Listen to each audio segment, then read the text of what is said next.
সমস্যা ভিত্তিক প্রশ্ন সিআরপিসি ফৌজদারি কার্যবিধি 1898 140 আদেশ দিয়ে 3 মাস নালিশি জমিতে প্রবেশ থাকায় নির্বাহী ম্যাজিস্ট্রেট কোর্ট আদেশ দিয়েছেন। আপনার করণীয় কী? যদি নির্বাহী ম্যাজিস্ট্রেট কোর্ট যদি 3 মাস আদেশ দিয়ে যদি আদেশ জারি করে, তো সে আদেশটা 140 ধারার যে কোনো আদেশ, অর্থাৎ 140 ধারা যদি কোনো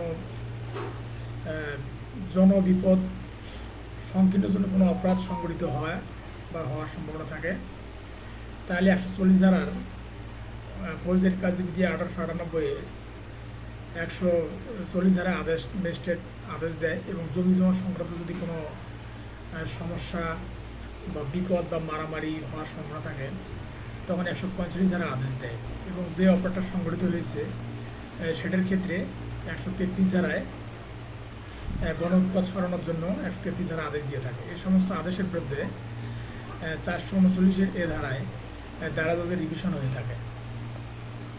জেলা ম্যাজিস্ট্রেটের বিরুদ্ধে আইনগত যুক্তি: মেট্রোপলিটন এলাকায় জেলা ম্যাজিস্ট্রেট 140 ধারা আদেশ দিতে পারেন না, আর 140 ধারার অধীনে সর্বোচ্চ 2 মাসের জন্য শান্তি বজায় রাখার আদেশ দেওয়া যায়। অথচ 3 মাসের জন্য এই আদেশ দেওয়ার কারণে এই আদেশটা টিকবে না। মানে কোনো এক মহিলা কোলে বাচ্চা, মানে কোনো এক মহিলাকে আঘাত করতে যায়, তার কোলে থাকা বাচ্চাকে আঘাতটা লাগে এবং সে মারা যায়। তাহলে এখানে বিষয় হলো যে এখন যে ঘটনাটা ঘটেছে এখানে বা ঘটনা সংঘটিত হয়েছে, এই ঘটনার জন্য আপনাদের করণীয় কী? মানে এখানে খুনের অপরাধ করেনি, 300 ধারার অধীনে খুনের অপরাধের জন্য ইচ্ছাকৃতভাবে আঘাত করতে হবে। দেখা যায় যে আসামি তার শিশুকে ইচ্ছাকৃতভাবে আঘাত করেনি, তাই 302 ধারার অধীনে শাস্তিযোগ্য কোনো অপরাধ নয়। 300 ধারায় খুনের উদ্দেশ্যে আঘাত করতে হবে, এই ক্ষেত্রে সেটা হয়নি। 300 ধারার 1 নং ব্যাখ্যায় হঠাৎ উত্তেজনাবশত, মানে অর্থাৎ 300 ধারায় 3টে ব্যাখ্যা আছে, সেটা 300 ধারায় 5টা ব্যাখ্যা আছে। সেটা 1 নম্বর ব্যাখ্যার মধ্যে বলা আছে যে হঠাৎ উত্তেজনাবশত কাউকে খুন করলে সেটা খুন হবে না। এই ধরনের ঘটনায় 48 DLR হাইকোর্ট ডিভিশন 257 নম্বর মামলায় বলা হয়েছে বা হাইকোর্ট সিদ্ধান্ত দিয়েছে যে এটি 300 ধারার অধীনে শাস্তিযোগ্য কোনো অপরাধ নয়, কারণ এটি একটি দুর্ঘটনা। চাঁদাবাজির অভিযোগে 3 জনের বিরুদ্ধে চাঁদাবাজির মামলা দায়ের হয়। অভিযোগপত্রে 2 জনের নামে অভিযোগ দেওয়া হয়, মানে 3 জন চাঁদাবাজি করে 2 জনের নাম দেওয়া হয়। এক্ষেত্রে আপনার করণীয় কী? মানে থানার তদন্ত কর্মকর্তা, আপনি 5 জনের বিরুদ্ধে নালিশ করছেন বা FIR দায়ের করছেন, কিন্তু থানার তদন্ত কর্মকর্তা 2 জনকে অভিযুক্ত করে আমলি আদালতে রিপোর্ট দাখিল করেছে। তো সেক্ষেত্রে আপনার করণীয়টা কী হবে? সেক্ষেত্রে করণীয় হচ্ছে যে আপনি এই ম্যাজিস্ট্রেটের আমলি আদালত অথবা ম্যাজিস্ট্রেটে আপনি অধিকতর তদন্ত চাইতে পারেন, অথবা নারাজি পিটিশন দায়ের করতে পারেন। অর্থাৎ যে আদালতে আপনার মামলা চলমান থাকবে সেই আদালতে আপনি নারাজি আবেদন করতে পারেন। তো 173(3)(b) ধারা অনুযায়ী আদালত অধিকতর তদন্তের নির্দেশ দিতে পারেন, কিন্তু আদালত তা না করেন আবেদনটি নামঞ্জুর করেন এবং পুলিশ প্রতিবেদন গ্রহণ করেন। নাম মঞ্জুরের জন্য 439 ধারা অনুযায়ী দায়রা জজের রিভিশন দায়ের করতে পারেন।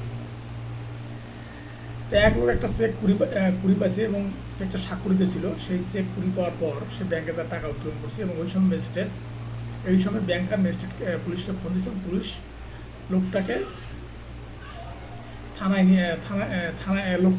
পুলিশের হাতে সোপর্দ করছে এবং পুলিশ থানায় নিয়ে গেছে। তাহলে এখন এই ধরনের যদি কোনো মামলা হয়, তাহলে ম্যাজিস্ট্রেট এটা কী করবে বা কীভাবে নেবে? তো 403 ধারা অসাধু সম্পত্তি আত্মসাৎ, মানে এটা কী অভিযোগ গঠন হবে? মানে এক লোক একটা স্বাক্ষরিত চেক রাস্তায় পেয়েছে, রাস্তায় পাওয়ার পর ব্যাংকে গিয়ে কী করছে, টাকা উত্তোলনের চেষ্টা করছে। ব্যাংকার এই বিষয়টা বুঝতে পেরে পুলিশে খবর দিচ্ছে। পুলিশ এসে লোকটাকে গ্রেপ্তার করে ম্যাজিস্ট্রেটের নিকটে নিয়ে গেছে। এখন ম্যাজিস্ট্রেট এটা কীভাবে কীভাবে এই লোকটাকে কীভাবে এই লোকের বিরুদ্ধে চার্জ গঠন করবে, অথবা পুলিশ কীভাবে এই লোকের বিরুদ্ধে চার্জ গঠন করবে বা অভিযোগ গঠন করবে, সেটা হলো মূল বিষয়। তাহলে আমরা জানি যে 403 ধারায়, মানে পেনাল কোড দণ্ডবিধি 1860 403 ধারায় অসাধুভাবে সম্পত্তি আত্মসাতের মামলা, অসাধুভাবে সম্পত্তি আত্মসাতের মামলায় এই লোকটা অভিযুক্ত হবে। এবং 403 ধারায় 2 বছর, মানে অসাধুভাবে যদি কেউ সম্পত্তি আত্মসাৎ করে, সেক্ষেত্রে সর্বোচ্চ 2 বছরের জন্য শাস্তি হওয়ার সম্ভাবনা আছে। তা আমরা জানি যে দণ্ডবিধি 1860-এর মানে 326 ধারা গুরুতর আঘাতের এক্স নামে একজন ব্যক্তির শাস্তি হয়, পরে গুরুতর আঘাতপ্রাপ্ত লোকটি মারা যায়। তো একজন ব্যক্তি অন্য একজন ব্যক্তিকে আঘাত করে এবং সে আঘাতপ্রাপ্ত হয়ে এই আঘাত করার কারণে তার শাস্তি হয়, কিন্তু যে লোকটাকে আঘাত করা হয়েছে সে লোকটা পরবর্তীতে মারা যায়। তাহলে এটা করণীয় কি? আমরা জানি যে তার 403 ধারায় বলা আছে ডবল জিওপার্ডি, অর্থাৎ একবার দণ্ডিত বা খালাসপ্রাপ্ত ব্যক্তি পুনরায় বিচার করা যাবে না।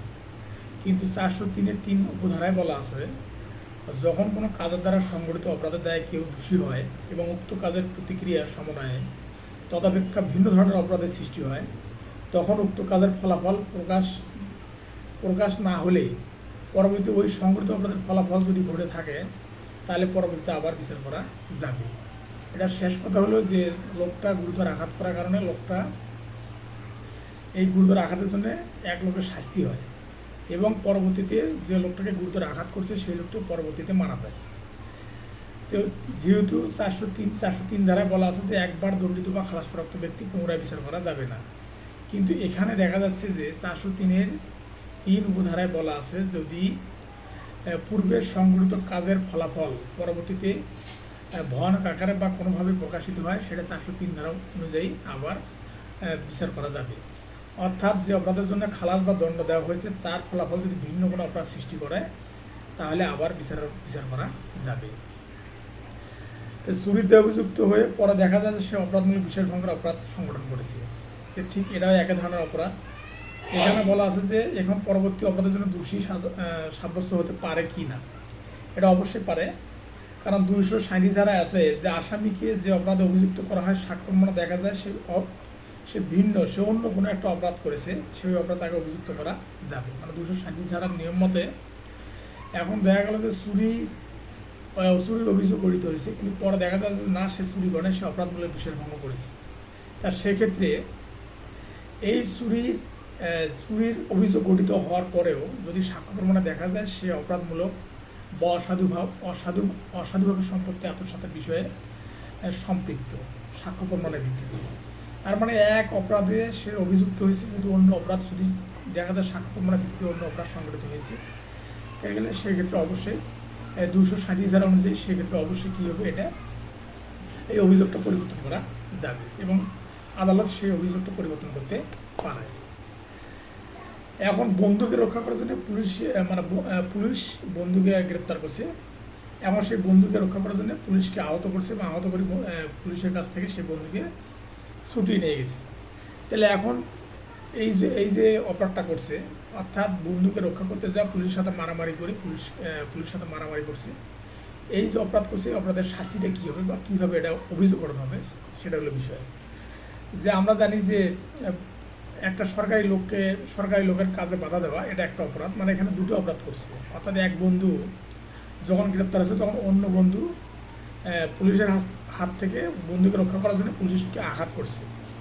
তাহলে পুলিশকে আঘাত করছে অর্থাৎ সরকারি কাজে বাধা দিচ্ছে, এটা একটা অপরাধ, এবং বন্ধুকে ছিনিয়ে নিয়ে গেছে, এটা একটা অপরাধ। অর্থাৎ সে এখানে দুটো অপরাধ করছে। সেটা হলো যে 225 ধারা অধীনে আইনসঙ্গত গ্রেপ্তারে বাধা দেওয়া এবং প্রতিবন্ধকতা সৃষ্টি করা একটা অপরাধ করেছে, যার শাস্তি হবে 2 থেকে 3 বছর পর্যন্ত। আর 333 ধারায় সরকারি কর্মচারীকে তার কর্তব্য সম্পাদনে বাধা দান, পরিবারের জন্য স্বেচ্ছাকৃতভাবে গুরুতর আঘাত প্রদান করেছে, যার শাস্তি 10 বছর পর্যন্ত এবং অর্থদণ্ড হতে পারে। তাহলে আপনার বন্ধুকে যদি পুলিশ ধরে, এখন সেই বন্ধুকে ছুটানোর জন্যে বা সেই বন্ধুকে রক্ষা করার জন্য আপনি পুলিশকে আঘাত করছেন, তাহলে আপনি অপরাধ করছেন দুটো। সেই দুটো অপরাধের মধ্যে প্রথম অপরাধটা হচ্ছে 225 ধারায় আপনি অপরাধ করছেন যে আইনসঙ্গত গ্রেপ্তারে বাধা দিচ্ছেন আপনি, মানে এটা 225 ধারা অনুযায়ী আপনি আইনসঙ্গত গ্রেপ্তারে আপনি বাধা দিয়েছেন বা প্রতিবন্ধকতা সৃষ্টি করেছেন। এটা হচ্ছে দণ্ডবিধি 225 ধারা অনুযায়ী, এবং দণ্ডবিধি 333 ধারা অনুযায়ী আপনি সরকারি কর্মচারীকে তার কর্তব্য সম্পাদনে বাধা প্রদান করেছেন, তাহলে আপনি দণ্ডবিধি 225 ধারা একটা অপরাধ করছেন, সেটা হচ্ছে যে আইনসঙ্গত গ্রেপ্তারে বাধা দিচ্ছেন। আর 333 ধারায় 333 মানে 333 ধারায় আপনি সরকারি কর্মচারীকে তার কর্তব্য সম্পাদনে বাধা দিচ্ছেন। একটা হচ্ছে যে আইনসঙ্গত গ্রেপ্তারে বাধা দিচ্ছেন 225 ধারা, আর একটা হচ্ছে যে সরকারি কর্মচারীকে তার কর্তব্য সম্পাদনে বাধা প্রদান করছেন, এটা হচ্ছে 333 ধারা। তাহলে আপনি এখানে যেহেতু সরকারি কর্মচারীকে তার কর্তব্য সম্পাদনে বাধা প্রদান করেছেন, এই জন্য আপনার শাস্তি হবে 10 বছর পর্যন্ত। আর যেহেতু আপনি গ্রেপ্তার অর্থাৎ আইনগত গ্রেপ্তারে বাধা দিয়েছেন, এই জন্য আপনার শাস্তি হবে 2 থেকে 3 বছর পর্যন্ত, অর্থাৎ আপনার দুটো এখানে চার্জ গঠিত হবে। তো সেই জন্যে এক্ষেত্রে 225-1 ধারা অভিযুক্ত করে চার্জ অভিযোগ গঠন করা যাবে। 225-1 ধারা বলা হয়েছে, যদি পরস্পর সংগঠিত কতগুলো কাজ পরস্পরের সঙ্গে এরূপভাবে সম্পর্কযুক্ত হয় যে কাজগুলো একটি মাত্র কাজের সামিল এবং একই, তাহলে এরূপ প্রত্যেকটি অপরাধের জন্য তার বিরুদ্ধে অভিযোগ করে একটি মামলার বিচার করা যাবে। তার মানে আপনি যদি কোনো বন্ধুকে পুলিশের হাত থেকে ছুটে নেন, এটা প্রথম অবস্থা আছে যে আইনসম্মত গ্রেপ্তারে বাধা প্রদান করছেন, এটা হলো একটা ধারা 235। তারপর আপনি সরকারি কাজে বাধা প্রদান করছেন, সরকারি কর্মচারীর কাজে বাধা প্রদান করছেন, এটা হচ্ছে 333, অর্থাৎ একটা 2 থেকে 3 বছর, একটা 10 বছর পর্যন্ত, এবং অর্থদণ্ড থাকবে। পুলিশ খবর পেয়ে কোনো ব্যক্তিকে আত্মহত্যা করেছে, পুলিশ কি করবে? এখন মানে কেউ আপনার বাসার পাশে আত্মহত্যা করছে, এখন পুলিশ খবর পাচ্ছে, এখন পুলিশের করণীয়টা কি? তাহলে আমরা জানি যে 174 ধারা অর্থাৎ 174 ধারা মতে, ফৌজদারি কার্যবিধি 1898 174 ধারা মতে পুলিশকে সংবাদ দেওয়ার সাথে সাথে পুলিশ প্রদত্ত পুলিশকে সংবাদ দিলে পুলিশ কী করবে? তার নিকটতম নির্বাহী ম্যাজিস্ট্রেট, যেটাকে এডিএম বা নির্বাহী ম্যাজিস্ট্রেট বলা হয়, নির্বাহী ম্যাজিস্ট্রেটকে অবগত করবে। এবং যদি কোনো সমস্যার সংঘটিত হয়, তাহলে জেলা ম্যাজিস্ট্রেট বা নির্বাহী ম্যাজিস্ট্রেট সেখানে উক্ত ব্যক্তির মৃতদেহ রয়েছে যে সেই স্থানে গমন করবে, এবং সেখানে নিকটবর্তী 2 বা ততোধিক সম্ভ্রান্ত ব্যক্তিকে সঙ্গে করে নিয়ে বা তাদের উপস্থিতিতে তদন্ত করবেন। আর আমরা জানি, যদি কোনো তদন্তে যদি সমস্যা সংঘটিত হয় এবং কোনো সমস্যা যদি মনে হয়, তাহলে যদি লাশের যদি কোনো সুরুথাল রিপোর্ট বা তদন্ত রিপোর্ট যদি প্রয়োজন হয়, তাহলে 176 ধারা অনুযায়ী ম্যাজিস্ট্রেট, বিচারিক ম্যাজিস্ট্রেট নির্বাহী ম্যাজিস্ট্রেটকে লাশ উত্তোলনের জন্য এবং সেটা পরীক্ষা করার জন্য আদেশ দিতে পারেন। এখন 2 জন চোরের বিরুদ্ধে চুরির অপরাধে তদন্ত রিপোর্ট দেওয়া হয়। কিছুদিন পর চুরির বাড়ির মালিক ম্যাজিস্ট্রেটকে জানায়, 2 জন নয়, মোট 4 জন ছিল। ম্যাজিস্ট্রেট কী করবে? তো একটা বাড়িতে চুরি হয়, তা চুরি হওয়ার পরে সেটাকে অভিযোগকরণ অর্থাৎ তদন্ত রিপোর্ট দেয়, অর্থাৎ অভিযোগকরণ করা হয়। সে অভিযোগের মধ্যে 2 জনের নাম ছিল। এখন বিচার চলমান থাকা অবস্থায় বিচার চলমান আছে, এখন 2 জনের বিচার শুরু হয়েছে, সাক্ষ্য প্রমাণ শুরু হয়েছে। ঠিক এই মুহূর্তে ফরিয়াদি যার বাসা চুরি হয়েছে, সে যা বলতেছে বিচারিক আদালতে, যে মাননীয় বিচারিক আদালতে বলতেছে যে ওখানে 2 জন চোর না, ওখানে 4 জন চোর ছিল। তাহলে এখন ম্যাজিস্ট্রেট কী করবে? তাহলে আমরা জানি যে 205 205 ধারায় পুলিশ কর্তৃক তদন্ত চললে ম্যাজিস্ট্রেট তাহার দ্বারা অনুসন্ধান বিচার কার্য স্থগিত রাখবেন। এখন দেখা যাচ্ছে যে পুলিশ অভিযোগ 173 ধারা অনুযায়ী অভিযোগ রিপোর্ট চার্জশিট প্রদান করছে বিচারিক আদালতে। এখন সেই বিচারিক আদালতে আবার ফরিয়াদি যা বলছে যে এখানে 2 জন না, এখানে 4 জন ছিল চোর। আর সেই ক্ষেত্রে ম্যাজিস্ট্রেট কী পরীক্ষা অবলম্বন করবে? সেটা হচ্ছে যে ম্যাজিস্ট্রেট তখন কী করবে? তখন অধিকতর তদন্তের জন্য হয়তো পুলিশকে নির্দেশ দিতে পারে যে আসলে এখানে সত্যিকার কয়জন চোর সম্পৃক্ত ছিল। তো 173(3)B অনুযায়ী অধিকতর তদন্ত নির্দেশ দিতে পারে, অথবা যদি দেখে যে এই মামলাটা পুলিশের কাছে তদন্তাধীন আছে, তাহলে তখন ম্যাজিস্ট্রেট কী করবে? তার কাছে তার যে অনুসন্ধান করার প্রক্রিয়া ছিল সেটাকে স্থগিত করে দিয়ে পুলিশের যে তদন্ত চলতেছে সেটাকে চালু করে দিবে, বা সেটা করার জন্য পুলিশের নির্দেশ দিবে। আসামি চুরির অভিযুক্ত এবং তদন্ত রিপোর্টে তৈরি হয়েছে অভিযোগ পরিবর্তন না করে চোরাই মাল নিজ দখলে রাখা এবং বিশেষ ক্ষমতায় দণ্ডিত করা যাবে কি? মানে চুরির অভিযুক্ত তদন্ত রিপোর্ট তৈরি করা হয়েছে, মানে অর্থাৎ চুরি করছে সেই রিপোর্ট তৈরি করা হয়েছে এবং অভিযোগ পরিবর্তন না করে চোরাই মাল নিজ দখলে রাখা এবং বিশ্বাস ক্ষমতায় দণ্ডিত করা যাবে কি না। তার মানে একজন ব্যক্তি চুরির মাল কাছে রাখছে এবং তার বিরুদ্ধে চুরির মাল কাছে রাখার জন্য অথবা চুরি করার জন্য বা চুরির মাল কাছে রাখার জন্য অভিযোগ গঠন করা হয়েছে, কিন্তু পরবর্তীতে দেখা যাচ্ছে যে সে চোরাই মাল কিনছে অথবা অপরাধমূলক বিশ্বাস ভঙ্গ করছে, তাহলে এটা অভিযোগ পরিবর্তন করা যাবে কি না? এটা অবশ্যই অভিযোগ পরিবর্তন করা যাবে, যেহেতু আগে বলছিলাম যে আদালত যদি বিচারিক আদালত যদি সাক্ষ্য প্রমাণের ভিত্তিতে যদি দেখে যে যে অপরাধে সে অভিযুক্ত হয়েছে সে অপরাধটা করেনি, অন্য অপরাধ করছে, তাহলে সেটা 237 ধারা মোতাবেক অন্য অপরাধে অভিযুক্ত করা যাবে। আর বিষয় হলো যে বেবিচারের উদ্দেশ্যে দিনের বেলা জোরপূর্বক ওয়াইয়ের ঘরে ঢুকে ক্ষয়ের স্ত্রীর সাথে বেবিচার করে, মানে এক ব্যক্তি জোরপূর্বক ঘরে ঢুকে এক মহিলার সাথে বেবিচার করে, তাহলে এটা শাস্তি কী হবে? তা আমরা জানি যে 497 ধারায় বেবিচারের সংজ্ঞা দেওয়া আছে বা বেবিচার সম্পর্কে বলা আছে। আর 454 ধারায় বলা আছে যে অপথে গৃহে প্রবেশের শাস্তি, মানে যদি কেউ যদি 446 ধারা দণ্ডবিধি 446 ধারা অনুযায়ী মানে অপথে গৃহে প্রবেশের শাস্তি বিষয় বলা আছে 447 ধারায়, এবং 454 বলা আছে যে জোরপূর্বক গৃহে প্রবেশ করার শাস্তি 454 ধারায়। তাহলে এখানে পৃথক অভিযোগ গঠন করা যাবে, অর্থাৎ যেহেতু সে জোর করে রুমে ঢুকে যেহেতু সে ব্যভিচার করছে, এই জন্য তার জন্য দুটো চার্জ গঠিত হবে। একটা হচ্ছে যে সে 454 ধারায় জোরপূর্বক ঘরে প্রবেশ করেছে, অনধিকার প্রবেশ করেছে, এটা একটা শাস্তি। আর 497 ধারা অনুযায়ী সে ব্যভিচার করেছে, এটা একটা শাস্তি, অর্থাৎ তার দুই শাস্তি এখানে অভিযুক্ত, তাকে দুই ধারায় অভিযুক্ত করা যাবে। এখানে 235 ধারায় বলা হয়েছে যে একাধিক অপরাধের বিচার বিষয়ে বলা আছে, আর 225 ধারায় বলা আছে পরস্পর সংগঠিত কতগুলো কাজ পরস্পরের সহিত সম্পর্কযুক্ত, অর্থাৎ একজন ব্যক্তি অপরাধের সংগঠনের সময় অনেকগুলো অপরাধমূলক কাজ করলে সেগুলি একত্রে অভিযোগ গঠন করা এবং বিচার করা যাবে। সেই প্রেক্ষিতে 442 ধারায় অনধিকার গৃহ প্রবেশের শাস্তি 453 ধারায় আছে। 453 ধারার সংগোপনে গৃহ প্রবেশ শাস্তি 2 বছর, 497 ধারায় ব্যভিচারের শাস্তি 5 বছর বা অর্থদণ্ড বা অভয়দণ্ড দেওয়া যাবে, অর্থাৎ 442 ধারা যে অপরাধ গৃহ প্রবেশ সেটার শাস্তির ধারা আছে 453 ধারায়। আর 497 ধারা ব্যভিচারের শাস্তি হবে যে 5 বছর অর্থদণ্ড বা অভয়দণ্ড দেওয়া যাবে। আবার 225 উপধারায় বলা আছে 2 বা ততোধিক অপরাধের পৃথক অভিযোগ গঠন করে বিচার করা যাবে। 2 মাস জেলে থাকার পর জামিন পায়, মানে একজন ব্যক্তি চুরি করার অপরাধে তার 6 মাস জেল হয়, সে বিচার প্রক্রিয়া থাকাকালীন সে অলরেডি 2 মাস জেলে থাকে। তো বিচার প্রক্রিয়া থাকাকালীন অলরেডি সে 2 মাস জেলে থাকে,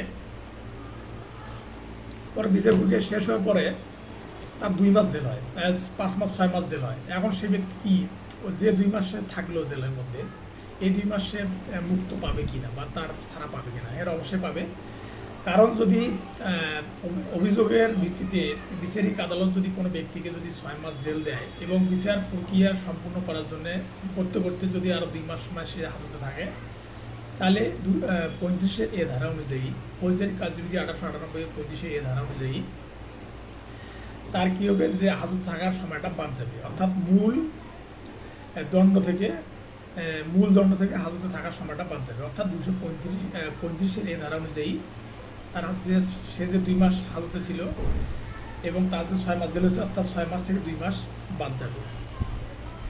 অর্থাৎ এখানে বইয়ের ভাষায় বলি যে 35 ধারায় মৃত্যুদণ্ড দণ্ডনীয় অপরাধ ব্যতীত, মানে 35 ধারায় বলা আছে যে 35 উপধারায় বলা আছে যে মৃত্যুদণ্ড দণ্ডনীয় অপরাধ ব্যতীত যে ক্ষেত্রে কোনো আদালত একজন অভিযুক্তকে কোনো অপরাধী হিসেবে গণ্য করিয়া থাকেন এবং দোষী সাব্যস্ত করে বিনাশ্রম বা সশ্রম যে কোনো মেয়াদের দণ্ড প্রদান করে থাকেন, সেক্ষেত্রে মোট মেয়াদের জেল হাজতে থাকার ওই মোট মেয়াদ প্রদত্ত কারাদণ্ড থেকে বাদ যাবে, অর্থাৎ দণ্ডপ্রাপ্ত ব্যক্তি জেল হাজতে থাকলে সেক্ষেত্রে কারাদণ্ডের মেয়াদ বাদ দিতে হবে।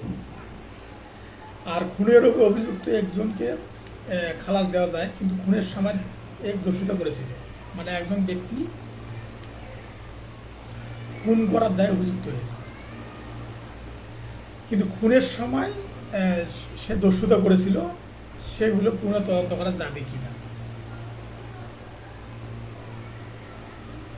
এটা অবশ্যই করা যাবে, কারণ সে খুন করার সময় দস্যুতা করেছিল, এটা অবশ্যই তদন্ত করা যাবে। 403-2 ধারা মতে দস্যুতার অভিযোগ আনা যাবে এবং বিচার করা যাবে। খুনের তো একটা সে অপরাধতা আছে, এবং খুন করার সময় সে যে দস্যুতা করছিল, মৃত্যুর ভয় দেখিয়ে সে যে দস্যুতার সঙ্গে মানে কোনো কিছু ছিনিয়ে নিছে, এই অভিযোগটা গঠন করা যাবে। আরেকটা বিষয় হলো যে মানে কোনো অভিযোগের মধ্যে মানে পুলিশ রিপোর্টে একজন ব্যক্তিকে খোদা বক্স নামে একজন ব্যক্তি মারা গেছে এবং তাকে হত্যা করছে হচ্ছে খোদা বক্সকে হত্যা করছে মাতবার বক্স। এখন সত্যিকারে হত্যা করছে ইয়াকুব বক্স, কিন্তু এখানে ইয়াকুব বক্সের পরিবর্তে লিখছে মাতবার বক্স। এখন মাতবার বক্সকে গ্রেপ্তার করার পর এখন ইয়াকুব মানে মাতবার বক্সকে গ্রেপ্তার করার পর এখন ইয়াকুব সত্যিকারে ভুল করছে ইয়াকুব বক্স, কিন্তু ইয়াকুব বক্সের নামটা লিখছে মাতবার বক্স, এটা একটা ভুল করছে। তো এই ভুলের জন্য মামলা কোনো কিছু হবে কি না, এটা হলো মূল বিষয়। এখানে 200 ফৌজদারি কার্যবিধি 1898-225 ধারা বলা আছে যে অভিযোগে অপরাধের বর্ণনায় বা অন্য কোনো তথ্য পরিবেশনের সময় ভুল হলে বা বাদ করলে সেটা যদি আসামি বিভ্রান্তি সৃষ্টি না করে, তাহলে সেটা গুরুতর ভুল বলা যাবে না। তার মানে যদি অভিযোগে অপরাধের বিবরণ থাকবে ভালো কথা, কিন্তু অভিযোগের নাম একটু 19 বিষয় হয়ে গেছে। যেমন ধরেন যে হত্যা করছে মূলত হচ্ছে খোদা বক্স, এখন সেখানে খোদা বক্সকে হত্যা করছে মাতবার বক্স, কিন্তু মাতবার বক্সের পরিবর্তে সে লিখছে মাতাব্বর বক্স। এই যে একটা ভুল, মানে তার নাম হলো মাতবার বক্স, এখন খোদা বক্সকে হত্যা করছে মাতবার। এটা একটা সহজ করে বলি, সেটা হচ্ছে যে মানে আবুল নামে এক ব্যক্তিকে খুন করছে কাবুল নামে এক ব্যক্তি। তো এখন আবুলকে হত্যা করছে কাবুল নামে এক ব্যক্তি হত্যা করছে। এখন অভিযোগপত্রে বা তদন্ত রিপোর্টে দিয়েছে যে এটা আসলে কাবুল না, এটা আসলে কাবিলা। তো এই যে কাবুল নামে যে ব্যক্তি আছে, সে ব্যক্তি যদি কোনো অভিযোগ না করে, অর্থাৎ বিচারের যদি কোনো সমস্যা না হয়, তাহলে এটা গুরুতর ভুল বা এটা বিচারের প্রক্রিয়ার ক্ষেত্রে এটা এই ধরনের ভুল কোনো গুরুতর ভুল হিসেবে আখ্যায়িত করা যাবে না। তার মানে এখানে যে ব্যক্তি কাবুল, সেই ব্যক্তি কাবিলা, অথবা তার নাম ছিল হলো কাবিলা কিন্তু লেখছে কাবুল, তো এটা গুরুতর ভুল। এটা 225 ফৌজদারি কার্যবিধি 225 ধারায় গুরুতর ভুলের ব্যাখ্যাতে এই বিষয়টা বলা আছে যে এটা গুরুতর ভুল হিসেবে আখ্যায়িত করা যাবে না। আর বাকেরগঞ্জ থানায় গ্রেপ্তার পরোয়ানা জারি করা হয়েছিল, মানে চট্টগ্রাম জেলা নির্বাহী অতিরিক্ত চিফ জুডিশিয়াল ম্যাজিস্ট্রেট এক ব্যক্তি থাকে বরিশালে, সে বরিশালে এক ব্যক্তির নামে পরোয়ানা জারি করে। এখন বরিশালে সেই ম্যাজিস্ট্রেট ওই বরিশালে কোনো এক কারণে ওই ব্যক্তি ধরা পড়ে, কিন্তু ইতিমধ্যে চিটাগাং চিফ জুডিশিয়াল ম্যাজিস্ট্রেট যে পরোয়ানা জারি করে, ওই পরোয়ানার মধ্যে কোনো তারিখ ছিল না বা কোনো সাক্ষ্য ছিল না, কিন্তু সেই পরোয়ানাটা জারি হওয়ার কারণে সেটা যায় বরিশালে। কিন্তু বরিশালে ওই ব্যক্তি যে ব্যক্তিকে পরোয়ানা ইস্যু করছে, ওই ব্যক্তি অন্য কোনো একটা অপরাধের জন্য সে ধরা পড়ছে, তাহলে এখন তাকে গ্রেপ্তার করা হয়েছে। তাহলে এখন ওই ব্যক্তি এখানে যে পরোয়ানাতে বা অর্থাৎ ওয়ারেন্টের মধ্যে যে সাক্ষ্য ছিল না বা তারিখ ছিল না, এটা কোনো বিবেচ্য বিষয় কিনা, মানে বরিশাল ম্যাজিস্ট্রেটের কাছে এটা বিবেচ্য বিষয় কিনা, এবং বরিশাল পুলিশ সুপার বা নির্বাহী ম্যাজিস্ট্রেট অথবা জুডিশিয়াল ম্যাজিস্ট্রেট তাকে জামিন দিতে পারবে কিনা, এটা হচ্ছে মূল বিষয়। তো এখানে এখানে যদি যে ব্যক্তি নামে পরোয়ানা ইস্যু করা হয়েছে, যদি সেই ব্যক্তি যদি মৃত্যুদণ্ড বা যাবজ্জীবন কারাদণ্ডে কোনো অপরাধ সংঘটিত করে, মানে অর্থাৎ জামিনের অযোগ্য অপরাধ করে, তাহলে ওই ব্যক্তিকে কোনো ম্যাজিস্ট্রেট, কোনো বিচারিক ম্যাজিস্ট্রেট, নির্বাহী ম্যাজিস্ট্রেট বা পুলিশ সুপার তাকে জামিন দিতে পারে না। তবে সে যদি জামিন যোগ্য, অর্থাৎ জামিন পাওয়ার যেগুলো জামিনযোগ্য ধারা, সেই ধরনের কোনো অপরাধের সংঘটিত হয় বা জামিন পাওয়া যোগ্য ধারায় যদি সে যদি কোনো অপরাধ করে, তাহলে পুলিশ সুপার, নির্বাহী ম্যাজিস্ট্রেট বা জুডিশিয়াল ম্যাজিস্ট্রেট মুচলেখা বা জামানত গ্রহণ করার মধ্য দিয়ে তারা কি সেই লোকটাকে জামিন দিতে পারে। অর্থাৎ চিটাগাং অতিরিক্ত চিফ জুডিশিয়াল ম্যাজিস্ট্রেট আদালতে যে পরোয়ানা ইস্যু করছে, সেটাকে তারা সেটাকে ভায়োলেট করে, অর্থাৎ সেটাকে বিবেচনায় রেখে, অর্থাৎ বিবেচনা না রেখেও যদি জামিনযোগ্য কোনো অপরাধ করে, তাহলে সেই ব্যক্তিকে জামিন দিতে পারে। আর সে যদি জামিন অযোগ্য অপরাধ করে, অর্থাৎ মৃত্যুদণ্ডিত অপরাধ অথবা যাবজ্জীবন কারাদণ্ডিত অপরাধ যদি করে, তাহলে যে পুলিশ সুপার অথবা নির্বাহী ম্যাজিস্ট্রেট অথবা জুডিশিয়াল ম্যাজিস্ট্রেট তাকে ওই ব্যক্তিকে তখন ওই চিটাগাং ম্যাজিস্ট্রেট আদালতে প্রেরণ করবে। এখানে বলা আছে যে 86 ধারায় প্রভিসি মোতাবেক অপরাধ যদি জামিন যোগ্য হয় এবং গ্রেপ্তারকৃত ব্যক্তি যদি magistrate, police super, police commissioner এর সন্তুষ্টতা অর্জন করে আর যদি জামানত দিয়ে জামিন নেয়, তাহলে তারা দিতে পারবেন এবং ওয়ারেন্ট প্রদানকারী আদালতে প্রেরণ করবেন। আর 86 ধারা আবার বলা আছে যে প্রভিসি মোতাবেক অপরাধ যদি জামিন অযোগ্য হয় বা 76 ধারা মতো পরোয়ানা করার নির্দেশ লিখিত না থাকে, তবে দায়রা জজ, chief judicial magistrate, chief metropolitan magistrate এবং মেট্রোপলিটন ম্যাজিস্ট্রেট এর বিশেষ করে পরোয়ানা ইস্যুকারী আদালতে পাঠাবেন, মানে পরোয়ানা ইস্যুকারী আদালতে সেটা পাঠাতে পারবেন। আর 76 ধারা আদালত জামানত গ্রহণ নির্দেশ দিতে পারবেন বা মুচলেখা প্রেরণ করতে পারবেন। তার মানে 76 ধারা অনুযায়ী যদি সে যদি জামিনযোগ্য কোনো অপরাধ করে, তাহলে সেটা কী করতে পারবে, তারা জামানত গ্রহণ করার মধ্য দিয়ে সেটা কী করতে পারবে, জামিন দিতে পারবে। আর 86 ধারায় গ্রেপ্তারকৃত ব্যক্তিকে ম্যাজিস্ট্রেটের নিকটে হাজির করলে তখনকার পদ্ধতি, মানে যদি কোনো ব্যক্তিকে গ্রেপ্তার করা হয় 86 ধারায়, তাহলে সেক্ষেত্রে ম্যাজিস্ট্রেটের কী কী পদ্ধতি অনুসরণ করবে সেটা হচ্ছে 86 ধারায় বলা আছে। আর টির সাথে প্রতারণার দায়ে এক্স এর বিরুদ্ধে অভিযোগ গঠন করা হয়। এক্স কীভাবে প্রতারণা করেছে তা বলা হয়নি, মানে এক্স ছাপাই স্বাক্ষর দেন যে লেনদেনের বিবরণ দাখিল করেন এবং এক্সকে শাস্তি প্রদান করা যাবে কি, এটা সবচেয়ে বড় কথা। তাহলে এর আগে বললাম যে গুরুতর ভুল, অর্থাৎ অভিযোগে যদি স্পষ্টরূপে অপরাধের বিবরণ না থাকে বা যদি সেই অপরাধের বিবরণে যদি আসামি বা অভিযুক্ত যদি কোনো ভ্রান্তি সৃষ্টি না করে, তাহলে এটা গুরুতর ভুল হিসেবে আখ্যায়িত করা যাবে না। তো 200 ফৌজদারি কার্যবিধি 1898 225 ধারায় বলা আছে যে যদি অপরাধ সংঘটনের কোনো পদ্ধতি উল্লেখ না করা হয় বা তার ফলে যদি আসামি বিভ্রান্ত না হয় এবং ন্যায় বিচার লঙ্ঘিত না হয়, তাহলে পদ্ধতি উল্লেখ না করাকে বড় ধরনের ভুল হিসেবে বিবেচনা করা যাবে না। ম্যাজিস্ট্রেট কার্যক্রম গ্রহণের মতো পর্যাপ্ত ভিত্তি নেই, পর্যবেক্ষণে একটি নালিশ খারিজ করলেন, মানে পর্যাপ্ত ভিত্তি না থাকা, অর্থাৎ পর্যাপ্ত সাক্ষ্য প্রমাণের ভিত্তি না থাকার কারণে একটা ম্যাজিস্ট্রেট নালিশ খারিজ করলেন। তাহলে এখন আপনার করণীয় কি? 203 ধারায় কোনো নালিশ খারিজ করলে অভিযোগকারী উক্ত খারিজের আদেশের বিরুদ্ধে রিভিশন করতে পারবে 436 ধারা অনুযায়ী। 436 ধারায় বলা আছে যে অনুসন্ধানে আদেশ দিবার ক্ষমতা।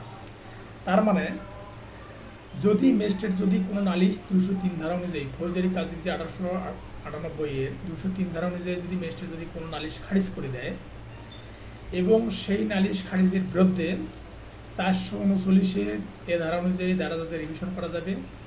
আর 436 ধারা অনুযায়ী মানে অধিকতর, মানে অর্থাৎ অনুসন্ধানে আদেশ দেবার ক্ষমতা প্রার্থনা করা যাবে যে যেটা অনুসন্ধান করা আছে বা যে অভিযোগ রিপোর্ট দেওয়া আছে এই রিপোর্টের মধ্যে সমস্যা আছে, এটাকে আরও অনুসন্ধান করা দরকার। সেই জন্য 436 ধারা অনুযায়ী সে আদেশটা নেওয়া যাবে। তো এই ধরনের অধীনে পুনরায় অনুসন্ধানের আদেশ চাইতে পারেন, অর্থাৎ 436 ধারার অধীনে পুনরায় অনুসন্ধানের আদেশ চাইতে পারেন, অর্থাৎ পুনরায় অনুসন্ধানের আদেশ। তো এই ধরনের রিভিশনে খারিজকৃত নালিশটি আমলে নেওয়ার নির্দেশ দেওয়ার সুযোগ নেই। মানে এই ধরনের যদি সাক্ষ্য প্রমাণের ভিত্তিতে পর্যাপ্ত না থাকার কারণে যদি ম্যাজিস্ট্রেট কোনো মোকদ্দমা কোনো মামলা যদি খারিজ করে দেয়, কোনো নালিশ যদি খারিজ করে দেয়, তাহলে আপনি 436 ধারায় চাইতে পারেন অনুসন্ধানের আদেশ দেওয়ার ক্ষমতা, কিন্তু এই ধরনের রিভিশনে খারিজকৃত নালিশটি আমলে নেওয়ার নির্দেশ দেওয়ার সুযোগ নেই। কিন্তু এটা মানে আমলে নেওয়ার যে নির্দেশ দেবে সেটার সুযোগটা খুব কম থাকে। তো 408 ধারায় অভিযুক্ত করা হয়েছে এবং 381 ধারায় শাস্তি দেওয়া হয়, এটা কি বৈধ? মানে 408 ধারায় অভিযোগ করা হয়েছে আর কোনো ব্যক্তিকে সুবিধা অভিযুক্ত করা হয়েছে এবং তার দোষীতার শাস্তি দেওয়া হয়েছে, এটা বৈধ কিনা? এটা অবশ্যই বৈধ, কারণ 237 ধারা মতে বলা আছে যে আসামির বিরুদ্ধে একটি অভিযোগ গঠন করে অন্য কোনো অপরাধ প্রমাণিত হলে প্রমাণিত অপরাধে তাকে দোষী সাব্যস্ত করে শাস্তি দেওয়া যাবে, এটা 237 ধারাতে বলা আছে। আর 241 ধারাতে বলা আছে আসামি ম্যাজিস্ট্রেটের নিকটে হাজির হলে নথি সহ পেশকৃত সমস্ত কাগজপত্র বিবেচনা করে আসামি জবানবন্দি গ্রহণ করে ফরিয়াদির বক্তব্য পেশ করার সুযোগ দিয়ে আসামিকে 241 এ ধারা মতে অব্যাহতি দিতে পারে। তাহলে 241 ধারা মতো অব্যাহতি দিতে পারে, সেটা অব্যাহতি দিবে কীভাবে ম্যাজিস্ট্রেট? সেটা যে নথি আছে নথি তলব করবে, অর্থাৎ নথি পর্যবেক্ষণ করবে, আসামির বক্তব্য শুনবে, ফরিয়াদির বক্তব্য শুনবে, শোনার পর যদি মনে হয় যে এটা পর্যাপ্ত সাক্ষ্য প্রমাণ নাই, তখন সে কোনো আসামিকে 241 এই ধারা মতে অব্যাহতি দিতে পারে। 497 এক ধারা অনুযায়ী মৃত্যুদণ্ড বা যাবজ্জীবন কারাদণ্ডের দায়ে অভিযুক্ত ব্যক্তিদের জামিন দিয়ে হতে পারে, অর্থাৎ জামিন অযোগ্য অপরাধ, অর্থাৎ 497 ফৌজদারি কার্যবিধি 1898 497 ধারাটা হচ্ছে জামিন অযোগ্য অপরাধে জামিন মঞ্জুর করা যাবে কিনা। তা আমরা জানি যে 496 ধারায় জামিন হচ্ছে একটা মানে কোনো ব্যক্তির প্রতি পাওয়ার একটা অধিকার, জামিন একটা অধিকার, কিন্তু 497 ধারায় জামিন পাওয়া কিন্তু কোনো ব্যক্তির অধিকার না, অর্থাৎ এটা জামিন অযোগ্য অপরাধের ধারা 497 ধারা। 497 ধারাও কিছু কিছু ক্ষেত্রে জামিন দিতে পারে আদালত বা বিচারিক আদালত। সেটা হচ্ছে যে যদি কোনো ব্যক্তি 16 বছরের নিচে কোনো ব্যক্তি যদি মৃত্যুদণ্ড বা যাবজ্জীবন কারাদণ্ডে শাস্তির কোনো অপরাধ করে, তাহলে 16 বছরের বয়সের নিচে যাদের বয়স তাদেরকে জামিন দিতে পারে, বা স্ত্রীলোক পীড়িত অক্ষম ব্যক্তি যদি থাকে বা বৃদ্ধ লোক যদি থাকে তাদেরকে জামিন দিতে পারে ম্যাজিস্ট্রেট।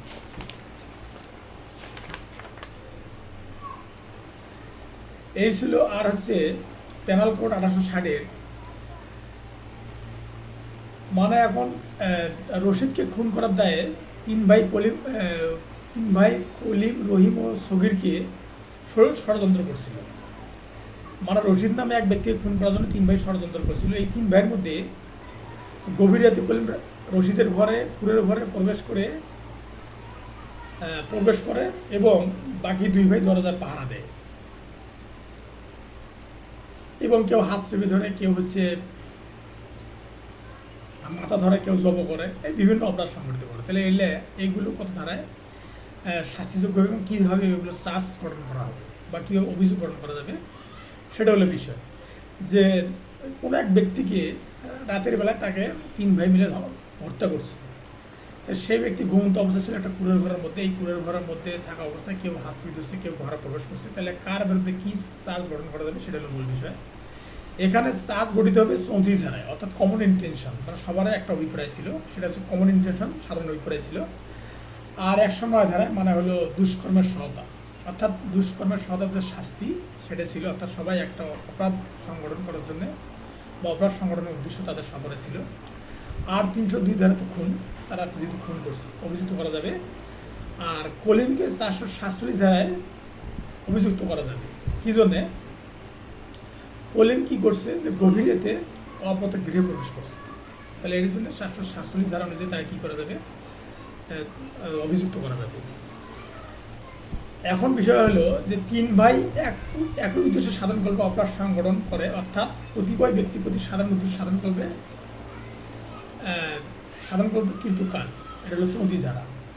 109 ধারায় ঘটনায় দেখা যায় যে অপরাধের সহায়তার ফলে সহায়তাকৃত কার্যটি সংঘটিত হওয়ার বেলায় এবং উহার শাস্তির জন্য কোনো স্পষ্ট বিধান না থাকার ক্ষেত্রে প্রযোজ্য। অর্থাৎ যদি কোনো অপরাধের সহযোগিতা করেন তাহলে 109 ধারা অনুযায়ী আপনি শাস্তি পাবেন।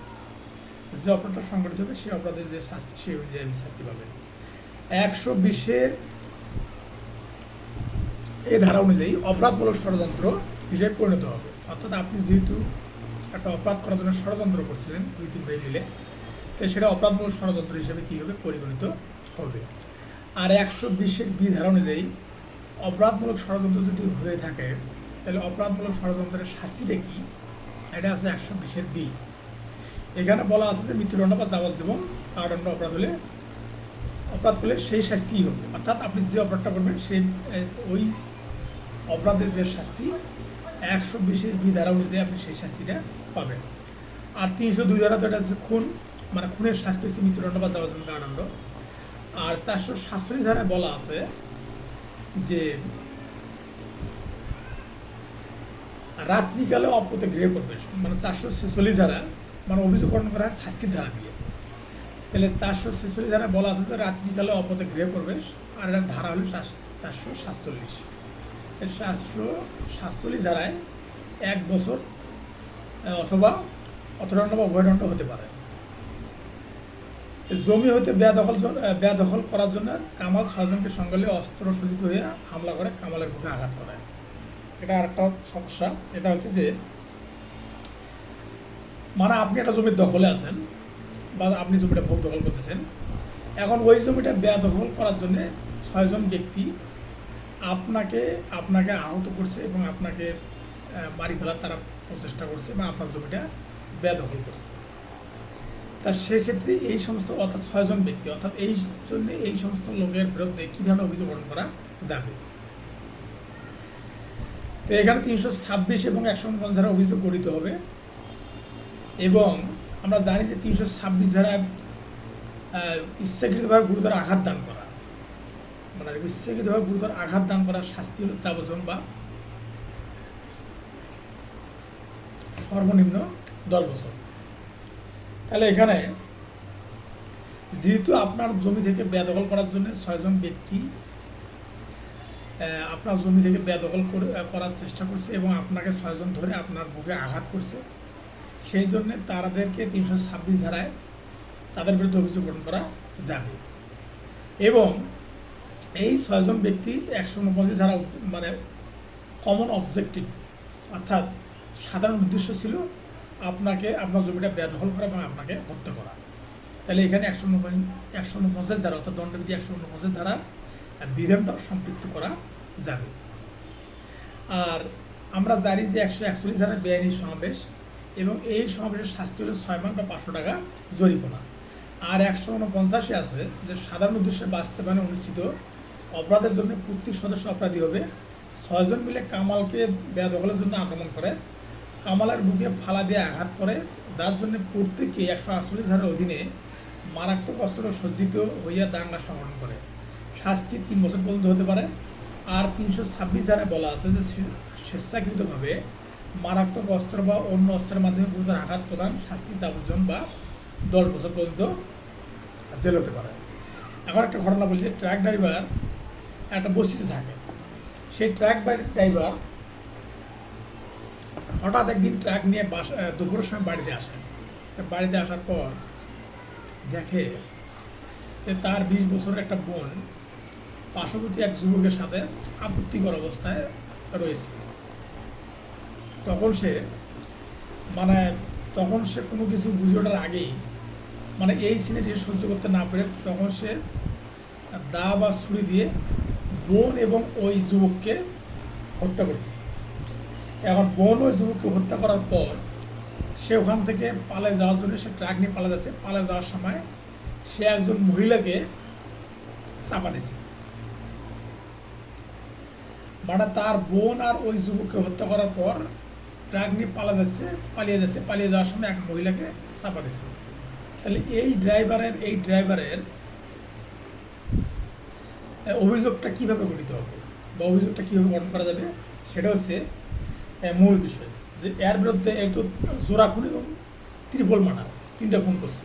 একটা হচ্ছে যে চাপা দিয়ে মারছে, আর একটা হলো দা দিয়ে বা ছুরি দিয়ে খুবই মারছে। তো ওখানে দুটো মারছে আর এখানে চাপা দিয়ে মারছে একটা। তাহলে এই ড্রাইভারের বিরুদ্ধে কী কী অভিযোগ গঠন করা যাবে সেটা হচ্ছে মূল বিষয়। এখানে কথা হচ্ছে যে ওই ড্রাইভারকে খুনের দেওয়া অভিযুক্ত করা যাবে কিনা। সে হচ্ছে ত্রিপল মার্ডার করছে এবং ওই ড্রাইভারকে খুনের দেওয়া অভিযুক্ত করা যাবে কিনা, এটা হলো মূল বিষয়। এবং আইনজীবী হিসেবে আপনি ওই ব্যক্তিকে কীভাবে রক্ষা করবেন খুন থেকে। সে খুন করছে, এটা অপরাধ নরহত্যা করছে, ঠিক আছে, এবং এই খুনের শাস্তি তো মৃত্যুদণ্ড, যেন মৃত্যুদণ্ড না হয় সেই জন্য আপনি কীভাবে তাকে পরামর্শ দেবেন, এটা হচ্ছে মূল বিষয়। এটা এখানে 300 ধারায় মানে 1 নং ব্যতিক্রমের মধ্যে বলা আছে, অর্থাৎ 300 ধারায় 5টা ব্যতিক্রম আছে, তার মধ্যে 1 নম্বর ব্যতিক্রমে বলা আছে যে রাগান্বিত হয়ে উঠে খুন করলে বা উত্তেজনাবশত খুন করলে সেটা খুন হিসেবে গণ্য হবে না, কিন্তু অপরাধ নরহত্যা হিসেবে আখ্যায়িত হবে। 300 ধারা অর্থাৎ 302 ধারা আমি বলছি যে অভিযোগ গঠন করা হয় শাস্তির ধারা দিয়ে। তাহলে সেই জন্যে এখানে যেহেতু ড্রাইভার রাগান্বিত হয়ে বা উত্তেজনাবশত নিজেকে কন্ট্রোল করতে না পেরে খুন করেছে, অর্থাৎ 301-এর ব্যতিক্রম অনুযায়ী সেখানে রাগান্বিত হয়ে বা নিজের উপর উত্তেজনাবশত সে কি খুনটা করছে। এই কারণে সে 300 ধারায় খুনের অপরাধ করে নাই, কিন্তু সে অপরাধ নরহত্যা সংগঠিত করেছে। এইভাবে আপনি করবেন। আর 300 ধারার ব্যতিক্রমে 1 নং ব্যতিক্রমে বলা আছে যে অপরাধী মারাত্মক বা আকস্মিক উত্তেজনার ফলে আত্মসংযম হারিয়ে ফেলে বা ভুল কর্মে কোনো ব্যক্তির মৃত্যু ঘটালে দণ্ডনীয় নরহত্যা খুন বলে পরিগণিত হবে না। অর্থাৎ তাকে 302 ধারা অধীনে দায়ের করা, তার বিরুদ্ধে অভিযোগ 302 ধারা অভিযোগ দায়ের করা বা অভিযুক্ত করা যেতে পারে না, কারণ সে তো উত্তেজনাবশত এটা করছে। এবং আর যে মহিলাকে চাপা দিয়ে মারছে, যেহেতু এটা জামিনযোগ্য অপরাধ 304-এর বি ধারা অনুযায়ী, তাহলে এই জন্য সেটা জামিন পাবে। এবং এটা কী হবে, 302 ধারায় সে হবে না, কিন্তু 299 ধারা সে অপরাধজনক নরহত্যা করছে, সেই হিসাবে সে শাস্তি পেতে পারে। তো রহিম ও ফরিদ পরস্পর বন্ধু, 10 বছর যাবত অংশীদারি ব্যবসা করে। আর ব্যবসার এক পর্যায়ে হিসেব দেওয়ার জন্য 420 ও 406 ধারায় মামলা করে। তো 2 বন্ধু মিলে ব্যবসা করতেছে, কিন্তু এক বন্ধু ব্যবসা হিসেব দেয় না। তাই এক্ষেত্রে 420 ও 406 ধারায় মামলা করা যাবে কিনা। 420 ধারায় বলা আছে যে প্রতারণা বা সম্পত্তি সমাপন করার জন্য অসাধুভাবে পরিচিত করা, এটা শাস্তি 7 বছর বা অর্থদণ্ড। মানে 420 ও 406 ধারা মামলা করছে। আর 406 ধারায় বলা আছে যে অপরাধমূলক বিশেষ ভঙ্গের শাস্তি 3 বছর বা অর্থদণ্ড। তাহলে এখানে যেহেতু 420 ও 406 ধারা তার বিরুদ্ধে অভিযোগ গঠন করা হয়েছে, এই জন্য এটা অভিযোগ গঠন করা যাবে না। মানে অংশীদারি কারবারের ক্ষেত্রে একজন অংশীদার অন্য অংশীদারের অনুকূলে বুঝে দিতে ব্যর্থ হলে তা 420 ধারার মতো দণ্ডনীয় হবে না। এটা বলা আছে 39 DLR 241 নম্বর মামলায়। এখন A B C D E F বাসায় প্রবেশ করে, এ ও বি এফে চাপিয়ে ধরে সি ধারালো অস্ত্র দিয়ে আঘাত করে। এখন এফকে গুরুতর আঘাত করে এবং এফ মারা যায়। মামলায় ইকে কীভাবে অভিযুক্ত করা যাবে? আমরা জানি যে 5 জনে 448 ধারার অধীনে অপরাধ করেছে, অনধিকার গৃহ প্রবেশ করেছে, অর্থাৎ 5-7 জন মিলে একটা বাড়িতে ঢুকে তারা এক ব্যক্তিকে হত্যা করছে। তাহলে আপনি এটাকে এখন কিভাবে আপনি অভিযোগের বিবরণ থাকবে বা অভিযোগ গঠন করবেন, সেটা হচ্ছে মূল বিষয়। তো এখানে বলা আছে যে তার মধ্যে একজন ব্যক্তি ছিল, যে ই নামে একজন ব্যক্তি ছিল, সে কোনো কাজ করে নাই, সে এখানে দাঁড়িয়েছিল। তো তার বিরুদ্ধে কী ধরনের অভিযোগ গঠন করা যাবে, এটা হচ্ছে মূল বিষয়। তাহলে এ বি সি ডি নামে 4-5 জন ব্যক্তি এক ব্যক্তিকে হত্যা করে, এবং ধরেন যে ই নামে একজন ব্যক্তি আছে, এ বি সি ডি, ই নামে সেই ব্যক্তিটা কোনো কাজ করে নাই। তাহলে এর বিরুদ্ধে কী ধরনের অভিযোগ গঠন করা যাবে?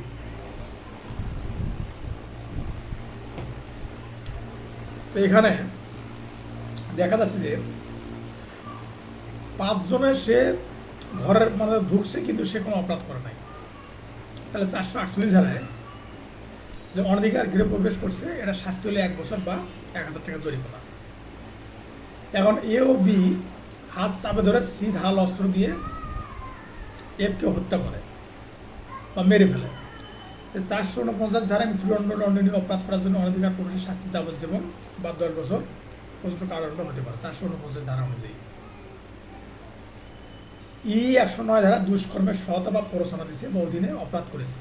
তো এখানে কি করছে, যেহেতু সে কোনো কিছু করে নাই, এখানে তার দুটো চার্জ অভিযুক্ত হবে।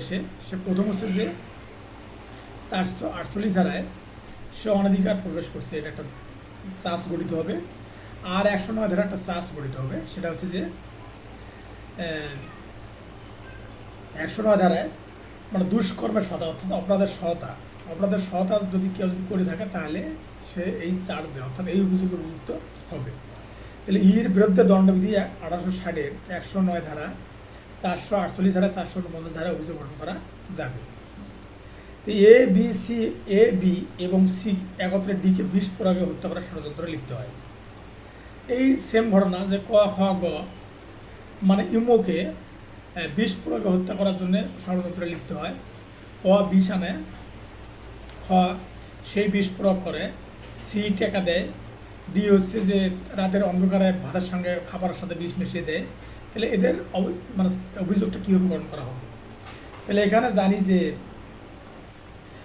অভিযোগ গঠিত হবে 149-এর সাধারণ উদ্দেশ্য বাস্তবায়নের জন্য। যেহেতু এখানে 5-এর অধিক ব্যক্তি, এই জন্য এটা বেআইনি সমাবেশ একটা বিষয় আছে যে 5-এর অধিক ব্যক্তি যদি সংগঠিত হয়, একত্রে থাকে, তাহলে বেআইনি সমাবেশে সংগঠিত হবে। তাহলে এরা 149 ধারা অনুযায়ী একটা সাধারণ উদ্দেশ্য ছিল বেআইনি সমাবেশে অপরাধ সংগঠনের জন্য বেআইনি সমাবেশে যোগদান করা, তাদের একটা অপরাধ ছিল।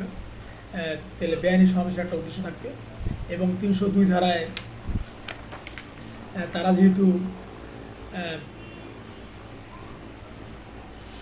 এই ব্যক্তিকেও 34 ধারা তারা একটা অপরাধ করছে, কমন ইন্টেনশন, এবং তাদের একটা অপরাধ হবে যে 302 ধারা তো খুন করছেই, এটা একটা অপরাধ হবে। তাহলে এখানে তারা যুক্ত হবে যে এখানে 109 ধারায় মানে অর্থাৎ দুষ্কর্মের সহায়তা বা অপরাধের সহায়তা করছে, 34 ধারা একটা অপরাধ সংঘটিত হবে এবং 302 ধারা খুনের অপরাধে সম্পৃক্ত হবে। তো 10 জন ডাকাত মিলে ইব্রাহিম মাস্টার বাড়িতে ডাকাতি করে, তো ইব্রাহিম মাস্টারকে হত্যা করে, এটা শাস্তি নির্ভুল করো। তো 10 জন ডাকাত মিলে ডাকাতি করে, এটা নিঃসন্দেহে 396 ধারা অনুযায়ী খুন সহকার ডাকাতির শাস্তি হবে। এবং পাশাপাশি 149 ধারার অধীনে 149-এর সাধারণ যে উদ্দেশ্য আছে, সেই উদ্দেশ্য বাস্তবায়নে এই 149 ধারা এখানে এই ধারাটা এখানে সম্পৃক্ত হবে। এবং 148 ধারা যেটা বলা আছে যে মারাত্মক অস্ত্রে সজ্জিত হয়ে দাঙ্গার শাস্তি, এটা 3 বছর বা অর্থদণ্ড বা অভয়দণ্ড হতে পারে। আর 396 ধারা খুন সহকার ডাকাতি, এটা তো ডাইরেক্ট হবে। তাহলে এখানে আমরা পাচ্ছি যে 149 ধারা, 396 ধারা এবং 34 ধারা। চাপাতি দিয়ে আক্রমণ করলে রিভলভার দিয়ে গুলি করে, পরবর্তীতে আরও গুলি ছোড়ে। তার মানে আপনাকে এক ব্যক্তি লাঠি দিয়ে আক্রমণ করছে। এবার আপনি লাঠি নিয়ে আসা দেখে আপনি তাকে বটি দিয়ে তাকে আপনি আঘাত করছেন, তাহলে আপনার শাস্তিটা কীরকম হবে বা আপনি কীরকমভাবে শাস্তি পাবেন? তাহলে এখানে দেখা যাচ্ছে যে আপনাকে সে আসছে চাপাতি দিয়ে, আপনাকে সে লাঠি নিয়ে আঘাত করতে আসছে, আর আপনি তাকে ছুরি দিয়ে ছুরি নিয়ে আঘাত করতেছেন, তাহলে আপনার শাস্তিটা কী হবে?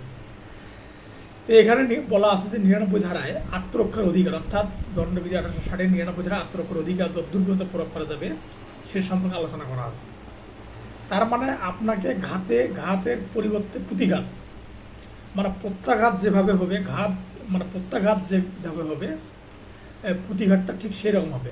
যদি আপনাকে কলম দিয়ে আঘাত করে, তাহলে আপনাকেও কলম দিয়ে সেটা প্রতিহত করতে হবে। কিন্তু আপনাকে কলম দিয়ে আঘাত করছে আর আপনি তাকে চাপাতি দিয়ে আঘাত করছেন, তাহলে সেটা কিন্তু হবে না। এখানে দণ্ডবিধি সাধারণ ব্যতিক্রম 76 থেকে 106 ধারার মধ্যে যে সাধারণ ব্যতিক্রম আছে, সেই সাধারণ ব্যতিক্রমের মধ্যে 99 ধারায় বলা আছে যে আত্মরক্ষার অধিকার যতদূর পর্যন্ত প্রয়োগ করা যাবে সেই সম্পর্কে আলোচনা। অর্থাৎ 99 ধারায় বলা আছে যে প্রয়োজনের বেশি আত্মরক্ষার অধিকার প্রয়োগ করা যাবে না।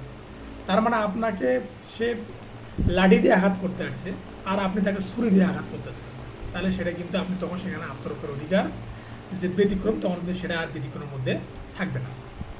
আবার 102 ধারায় বলা আছে যে দেহের ব্যক্তিগত আত্মরক্ষার অধিকারের আরম্ভ স্থিতিকাল রয়েছে। মানে আপনি এই ব্যতিক্রমে অর্থাৎ দণ্ডবিধির 102 ধারায় বলা আছে যে প্রতিটা আঘাতের অর্থাৎ প্রতিটা প্রতিঘাতের একটা সময় আছে। এখন দেখা যাচ্ছে যে এক ব্যক্তি আপনাকে সকালে লাঠি নিয়ে আপনাকে আক্রমণ করছিল, এখন আপনি এইটা লাঠি নিয়ে আক্রমণ করছিল, সেই সময় আপনি দৌড় দিচ্ছেন বা যে কোনো কিছু করছেন। এখন পরে দেখা গেছে যে আপনি দুপুরের দিকে বা বিকেলে ওই লোককে আপনি ছুরি দিয়ে আঘাত করার জন্য তাকে ধাওয়া করতেছেন, তাহলে কিন্তু এটা কিন্তু প্রয়োগযোগ্য না। অর্থাৎ সকালে আপনাকে লাঠি দিয়ে আঘাত করছে, সকালেই আপনাকে সেটা লাঠি প্রতিহত করা লাগতো, কিন্তু আপনাকে সকালে ঘটনা ঘটছে, সেই ঘটনা আপনি বিকেলে এসে বহিঃপ্রকাশ করছেন, তাহলে কিন্তু আপনি তখন আর সাধারণ ব্যতিক্রমের যে সেটা কিন্তু সাধারণ ব্যতিক্রমের যে ধারা সেটা কিন্তু আপনি আর পাবেন না বা সেটা প্রয়োগ হবে না। কি অনুযায়ী? সেটা হচ্ছে যে দণ্ডবিধির 102 ধারা অনুযায়ী সেটা আর প্রয়োগ করা যাবে না। যেহেতু আপনাকে সে মারাত্মক অস্ত্র যেহেতু আপনাকে সে আঘাত করছে, চাপাতি দিয়ে আঘাত করছে, সেই জন্য প্রথম গুলিটা যখন আপনি করছেন সেই গুলিটা রাইট ছিল আপনার, সেগুলিটা করার জন্য আপনি সাধারণ ব্যতিক্রমের মধ্যে আপনি একটা সুবিধা পাইতেন। কিন্তু যখন আপনি দ্বিতীয়বার গুলি করছেন ওই লোকটাকে, তখন কিন্তু আপনি খুন করছেন, অর্থাৎ তখন আর সেই সাধারণ ব্যতিক্রমের সেই বিষয়টা থাকলো না। তাহলে এখানে সরাসরি আপনাকে 300 ধারায় খুনের অপরাধে দোষী হবেন এবং আপনার 302 ধারা অনুযায়ী খুনের যে শাস্তি মৃত্যুদণ্ড সেটা আপনার কার্যকর হবে যদি সেটা প্রমাণিত হয়। আর 391 ধারায় বলা আছে যে ডাকাতির সময় যারা উপস্থিত থাকে এবং সহায়তা করে তারা প্রত্যেকে ডাকাতি করেছে মর্মে গণ্য হবে। এখন ডাকাতি চলাকালীন অবস্থায় যদি আপনি দাঁড়া থাকেন বা ডাকাতির সদস্য হন, তাহলে 391 ধারা অনুযায়ী ওই ডাকাতেরা যা করবে সমস্ত কিছু অপরাধের অভিযোগে আপনি অভিযুক্ত হবেন। 467 ধারায় বলা আছে যে মূল্যবান জামানত, উইল ইত্যাদি জাল করার শাস্তি বা যাবজ্জীবন, এটা 10 বছর পর্যন্ত জেল হতে পারে। 471 ধারায় বলা আছে 471 কোনো জাল দলিলকে খাঁটি হিসেবে ব্যবহার করা, মানে 471 ধারায় বলা আছে যে কোনো জাল দলিলকে খাঁটি হিসেবে ব্যবহার করা, এটা শাস্তি হল 472 ধারা। এখানে বলা আছে যাবজ্জীবন বা 7 বছর পর্যন্ত। মানে একটা চেককে অর্থাৎ স্টাম্পকে আপনি সরকারি স্টাম্প বলে চালাচ্ছেন, যেটা ভুয়া স্টাম্পকে আপনি সরকারি স্টাম্প বলে চালাচ্ছেন, অথবা একটা জাল টাকার নোটকে আপনি অরিজিনাল নোট হিসেবে চালাচ্ছেন, তাহলে কিন্তু 472 ধারায় আপনার শাস্তি যাবজ্জীবন পর্যন্ত হতে পারে।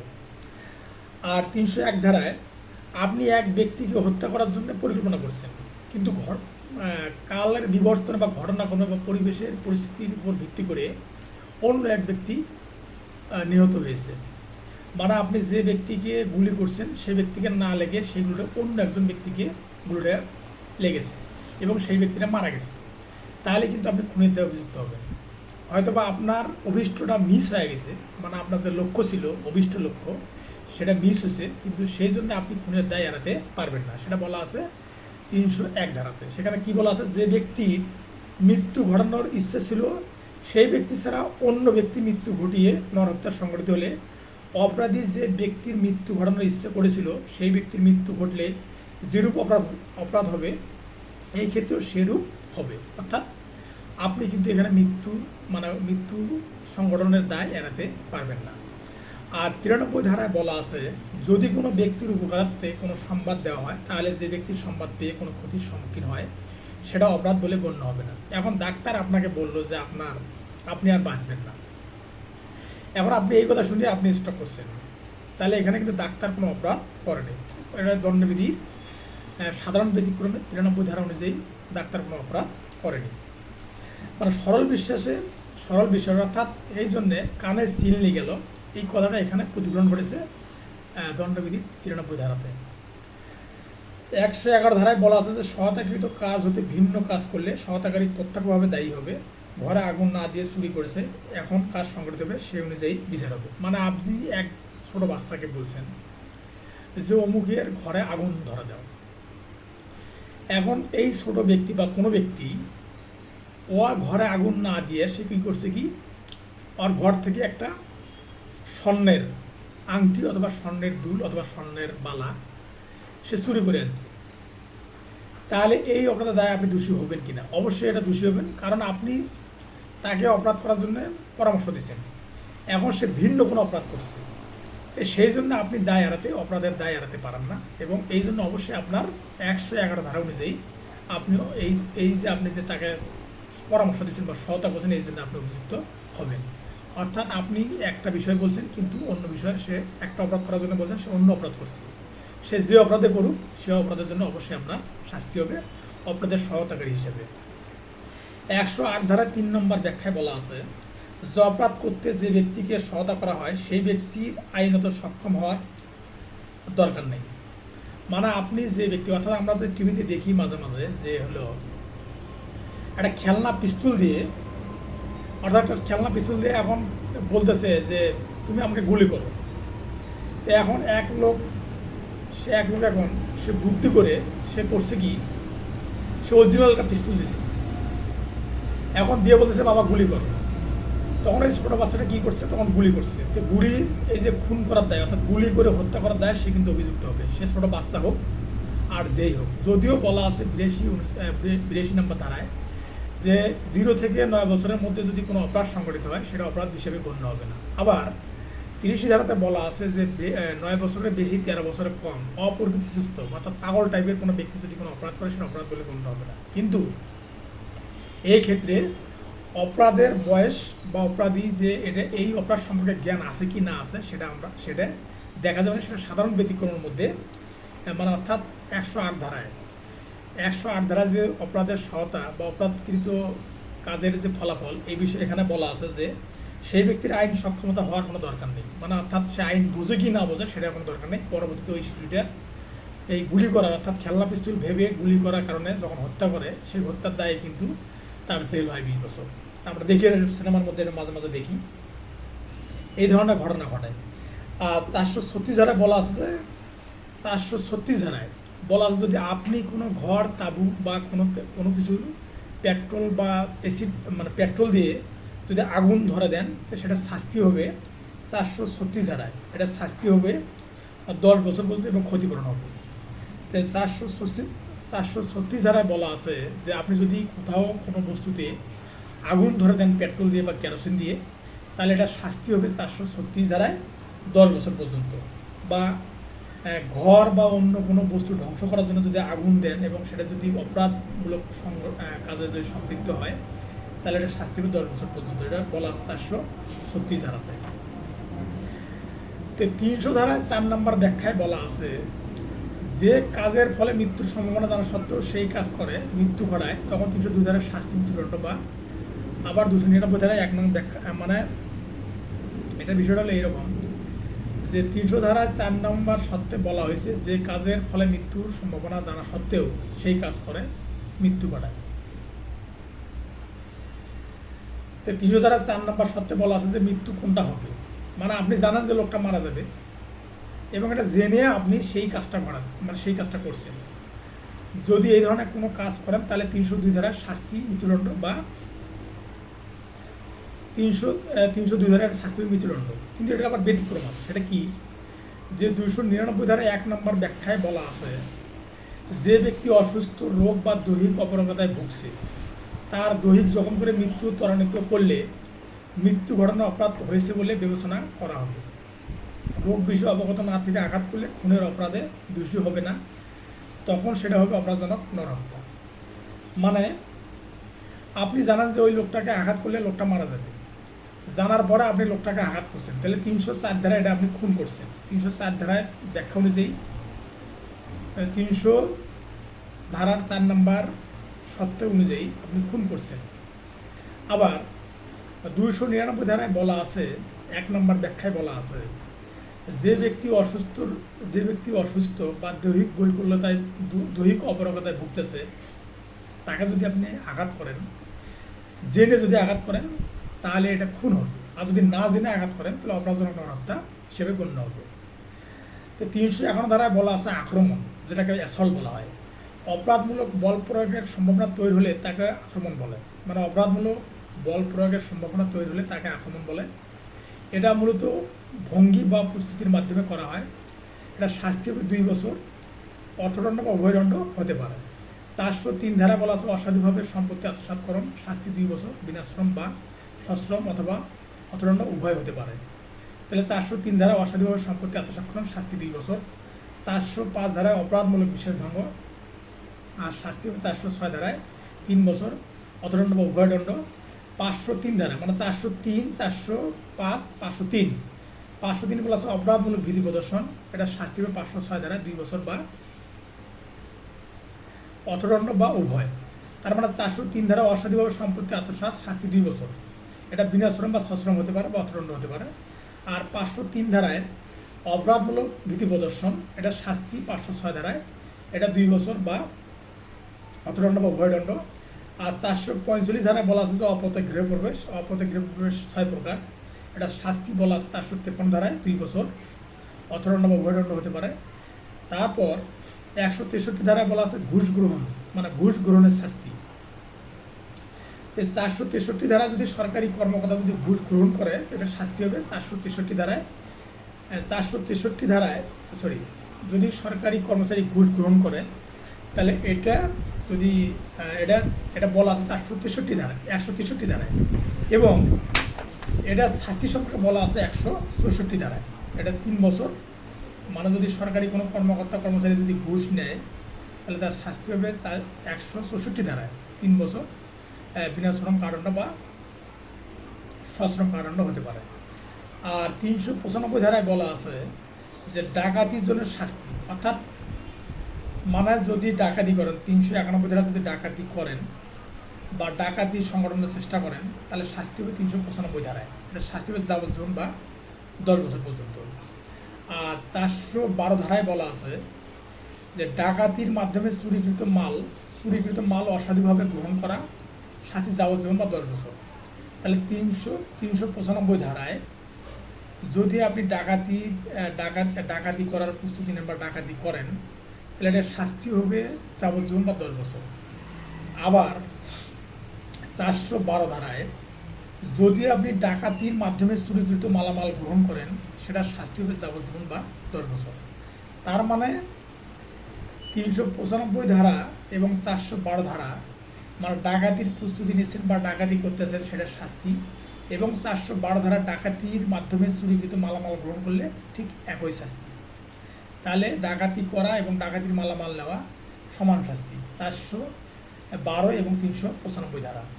411 ধারায় বলা আছে যে অসাধুভাবে চোরাই মাল গ্রহণ করা, মানে অসাধুভাবে যদি চোরাই মাল গ্রহণ করেন, অর্থাৎ আমরা যে চুরি করা যে মোবাইল ফোন কিনি, যদি এই ধরনের মাল যদি আমরা কিনি তাহলে এটা শাস্তি হবে 3 বছর বা অর্থদণ্ড বা উভয়দণ্ড, 411 ধারা। তার মানে আমরা চোরাই মাল, চুরির যে মোবাইল এগুলো কেনা ঠিক না, যদি এগুলো কিনি তাহলে এটা যদি কোনোভাবে যদি প্রকাশ হয় তাহলে 411 ধারা অনুযায়ী এই অসাধুভাবে চোরাই মাল গ্রহণ করার শাস্তি হবে 3 বছর অর্থদণ্ড বা উভয়দণ্ড। আর 410 ধারাতে বলা আছে চোরাই মাল সম্পর্কে। এই চোরাই মাল সম্পর্কে বলা আছে যে কোনগুলো চোরাই মাল, যেমন 478 ধারা হলো চুরির মাল, এগুলো হলো চোরাই মাল, চুরির মাল হলো চোরাই মাল 478 ধারা। তারপরে 330 ধারাতে আছে বলপূর্বক গ্রহণ বা ছিনতাইয়ের মাল, মানে 330 ধারায় বলা আছে বলপূর্বক গ্রহণ বা ছিনতাইয়ের মাল, এটা হলো চোরাই মাল। তারপরে 390 ধারাতে বলা আছে দস্যুতার মালামাল, মানে দস্যুতা করি ভয় ভীতি দেখে যদি কোনো যদি মালামাল কেউ লুট করে তো সেটা হলো চোরাই মাল। আর 403 ধারায় বলা আছে যে অপরাধমূলক আত্মসাৎকরণের মাল, মানে অপরাধমূলক আত্মসাৎকরণ, মানে অপরাধমূলক আত্মসাৎকরণের মালামাল যেটা সেটা হলো চোরাই মাল। তারপরে 405 ধারায় বলা আছে যে অপরাধমূলক বিশ্বাস ভঙ্গের মাধ্যমে প্রাপ্ত মাল, মানে আপনি যদি অপরাধমূলক বিশ্বাস ভঙ্গ, অর্থাৎ 405 ধারা অপরাধমূলক বিশ্বাস ভঙ্গের মাধ্যমে যদি কোনো মালামাল সংগ্রহ করেন তো সেটা চোরাই মাল হিসেবে আখ্যায়িত হবে। ডাকাতির মাল কিন্তু চোরাই মাল না, ডাকাতির মালামাল চোরাই মাল না। আর চোরাই মাল যার কাছে পাওয়া যাবে আদালত অনুমান করতে পারে যে সে চুরি করেছে অথবা চোরাই মাল গ্রহণ করেছে। এটা সাক্ষ্য আইন 1872 114 এই ধারা মতে মানে আদালত মনে করে যে আপনি যদি আপনার কাছে চোরাই মাল পাওয়া যায় সেটা আপনি চুরি করছেন অথবা চোরাই মাল গ্রহণ করছেন। এটা আদালত কীভাবে মনে করে, এটা যদি এটা হলে আদালত সাক্ষ্য আইন 1872 114 এ ধারা অনুযায়ী এই বিষয়টা আদালত মনে করতে পারে। তো চোরাই মাল আটকের পর পুলিশ কী করে, যদি চোরাই মাল যদি ধরা পড়ে তাহলে পুলিশের করণীয়টা কী, এটা হলো 523 ধারা অনুযায়ী, মানে ফৌজদারি কার্যবিধির 523 ধারা অনুযায়ী চোরাই মাল পালে পরে পুলিশের যে করণীয় সেই মতো পুলিশ ব্যবস্থা গ্রহণ করে, সেটা হচ্ছে 523 ধারা অনুযায়ী। আর 260 ধারাতে বলা আছে সংক্ষিপ্ত বিচার পদ্ধতি, অর্থাৎ ফৌজদারি কার্যবিধির যে সংক্ষিপ্ত বিচার পদ্ধতির বিষয়ে বলা আছে, সেখানে 260 ধারা মতে চোরাই মালের মূল্য 10,000 টাকার নিচে হলে সংক্ষিপ্ত পদ্ধতিতে বিচার করা যাবে।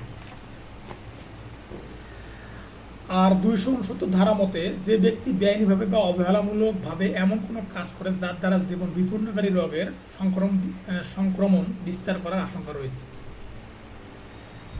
এটা মনে হয় এটা বলি যে বার্ড ফ্লু জেনে, মানে আপনি জানতেছেন যে এখন গরমকাল চলতেছে, এখন মুরগির মধ্যে বার্ড ফ্লু আছে, বার্ড ফ্লু জেনেই আপনি মুরগিটা বিক্রি করতেছেন, অথবা খাবারের মধ্যে আপনি ভেজাল মিশাচ্ছেন, অতিরিক্ত ফরমালিন দিয়ে বিক্রি করতেছেন, তাহলে আপনার কী শাস্তি হবে? তাহলে শাস্তিটা হবে 269 ধারা মতে।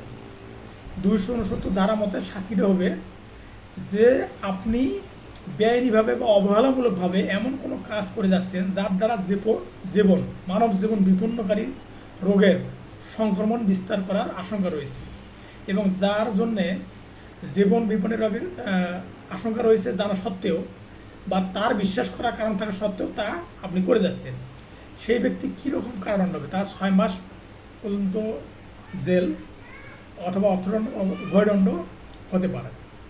তাহলে আপনি বার্ড ফ্লু জেনা সত্ত্বেও আপনি মুরগি বিক্রি করতেছেন, আপনি জানা যায় ওই মুরগিটা বার্ড ফ্লুতে আক্রান্ত, তারপর আপনি খাবারের মধ্যে ভেজাল মিশাচ্ছেন, আপনি জানেন যে ফরমালিন অতিরিক্ত, তারপরে আপনি কলার মধ্যে কার্বোহাইড্রেট মিশাচ্ছেন, স্প্রে করতেছেন, আপনি জানেন যে মাত্রাতিরিক্ত মিশনের কারণে মানুষের কিডনিতে সমস্যা হয়, ক্যান্সার আক্রান্ত হয়, জানার পর আপনি করতেছেন, তাহলে যদি এটা ধরা পড়ে তাহলে এটা 269 ধারা মতে আপনার 6 মাস জেল, অর্থদণ্ড বা উভয়দণ্ড হতে পারে।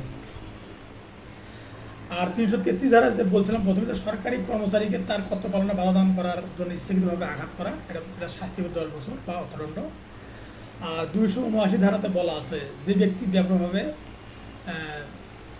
হাইওয়েতে গাড়ি চালায় বা কোনো জায়গায় অর্থাৎ কোনো রাস্তায় গাড়ি চালায়, সেটা 279 ধারাতে যদি ব্যাপকভাবে গাড়ি চালায় তাহলে তার শাস্তি হবে 3 বছর পর্যন্ত, এবং এই শাস্তির ধারাটা হচ্ছে জামিনযোগ্য 279 ধারা।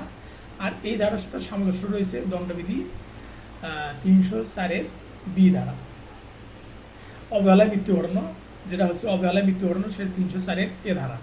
আর ডাক্তার যদি অবহেলায় মৃত্যু ঘটায় তাহলে শাস্তি হবে 304-এর এ ধারা অনুযায়ী, সেটা হচ্ছে যে 5 বছর পর্যন্ত অর্থদণ্ড বা উভয়দণ্ড হতে পারে। তো ডাক্তার যদি কোনো অবহেলায় কারো যদি মৃত্যু ঘটায় তা ডাক্তারের শাস্তি হবে 304-এর এ ধারা অনুযায়ী।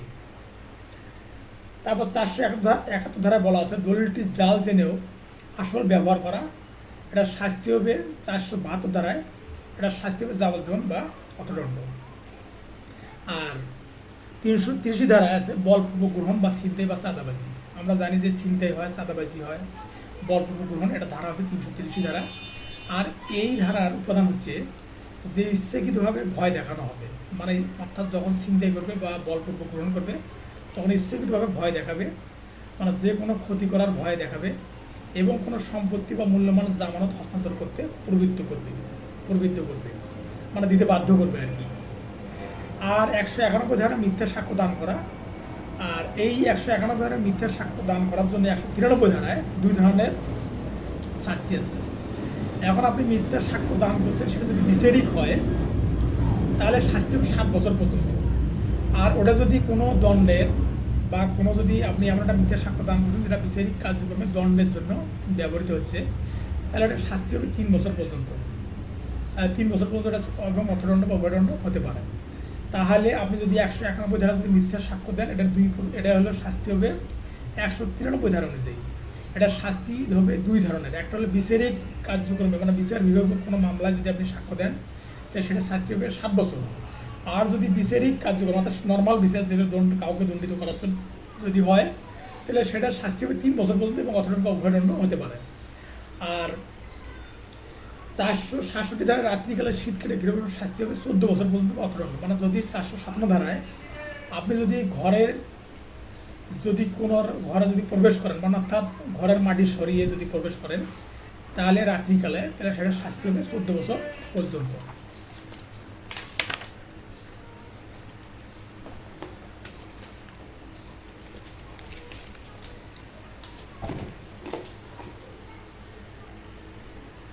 তো এখানে একটা বিষয় হলো যে এই the Bangladesh legal practitioner bar council order and rules 1972, এটাতে বলা আছে যে বাদী পক্ষ নিযুক্তি, অর্থাৎ একজন আইনজীবী, এখন আপনি আইনজীবী, এখন আইনজীবী হিসেবে এখন আপনার ভাইয়ের বিরুদ্ধে মক্কেল মামলা করার জন্য আসছে।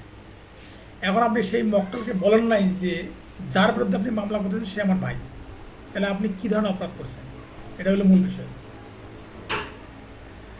তাহলে আপনি জানেন যে আপনার ভাই যার বিরুদ্ধে মামলা করেন সেটা হলো আপনার ভাই, তাহলে আপনি কী ধরনের অপরাধ করতেছেন সেটা হলো মূল বিষয়। তাহলে আইনজীবীর আচরণবিধির প্রথম অধ্যায়ের অংশে আইনজীবীদের প্রথম আইনজীবীর দায়িত্ব কর্তব্য, এখানে বলা আছে যে 1 ও 7 নং বিধিতে বলা হয়েছে সবসময় নিজের অর্থাৎ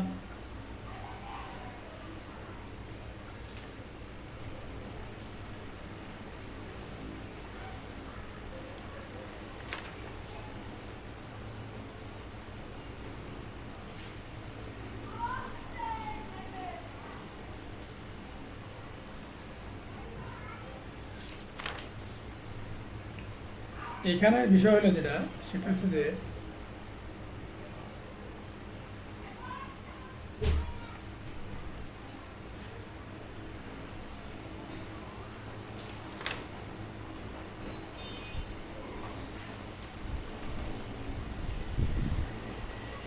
এখানে দ্বিতীয় অধ্যায় বলা আছে আইনজীবীর সাথে মক্কেলের সম্পর্ক।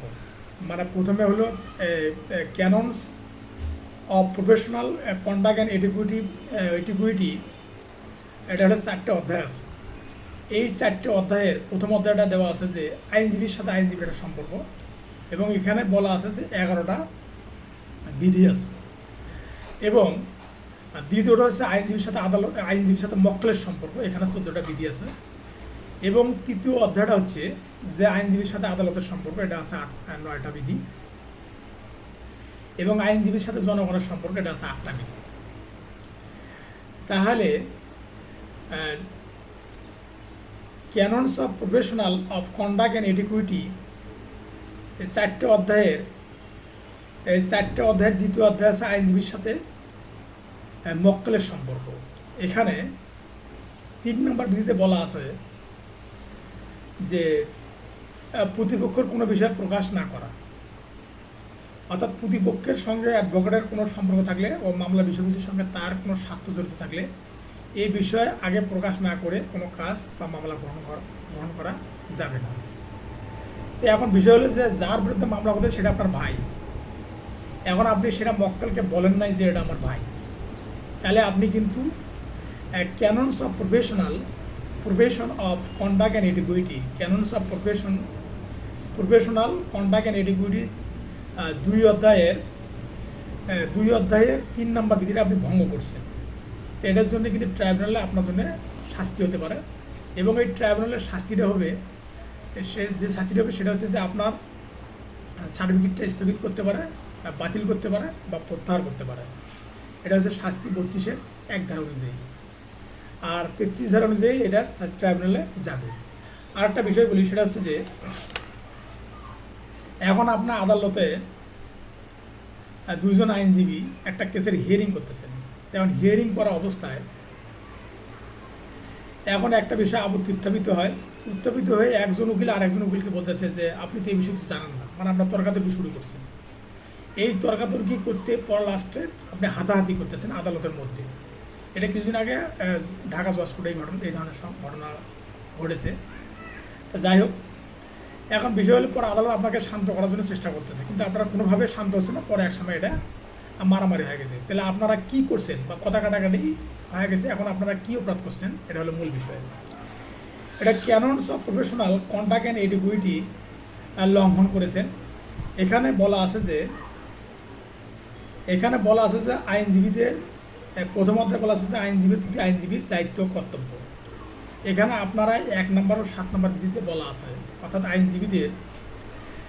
আইনজীবীদের যে কন্ডাক্ট, মানে আইনজীবীদের আচরণ সম্পৃক্ত যে বিধান, সেটাতে 1 নম্বরে বলা আছে যে আইনজীবীদের নিজের মর্যাদাবোধ ও ব্যক্তিগত মানদণ্ড বজায় রাখা বা পেশাগত মর্যাদা সম্মানিত রাখা, কিন্তু তারা উভয় তা করতে ব্যর্থ হয়েছেন। তারপর নিজের মর্যাদাবোধ বা ব্যক্তিগত মান্যতা বজায় রাখার জন্য আপনারা কিছু ব্যর্থ হচ্ছেন, এটা এটা আপনারা ভঙ্গ করছেন। আর 7 নম্বরে বলা আছে যে অযথা বা অশালীন কথাবার্তা পরিহার করবেন, তা তারা করতে পারেনি। 3য় অধ্যায়ের আদালতের প্রতি আইনজীবীর দায়িত্ব কর্তব্য 1 নং বিধিতে আদালতের প্রতি শ্রদ্ধাবনত দৃষ্টিভঙ্গি প্রদর্শন না করে বরং আদালতের পরিবেশকে অশান্ত করার চেষ্টা করেছে। তাহলে উপযুক্ত আলোচনা থেকে বোঝা যায় যে ঘটনা উভয় আইনজীবী তাদের ব্যবহারের মধ্য দিয়ে ক্যাননস অফ প্রফেশনাল কন্ডাক্ট অ্যান্ড এটিকুইটি লঙ্ঘন করেছেন, যা বার কাউন্সিল ট্রাইব্যুনাল কর্তৃক শাস্তিযোগ্য। তার মানে ক্যাননস অফ প্রফেশনাল কন্ডাক্ট অ্যান্ড এটিকুইটির 4টা অধ্যায়ের মধ্যে প্রথম অধ্যায়ে বলা আছে যে আইনজীবীর প্রতি আইনজীবীর কর্তব্য, দায়িত্ব, কর্তব্য।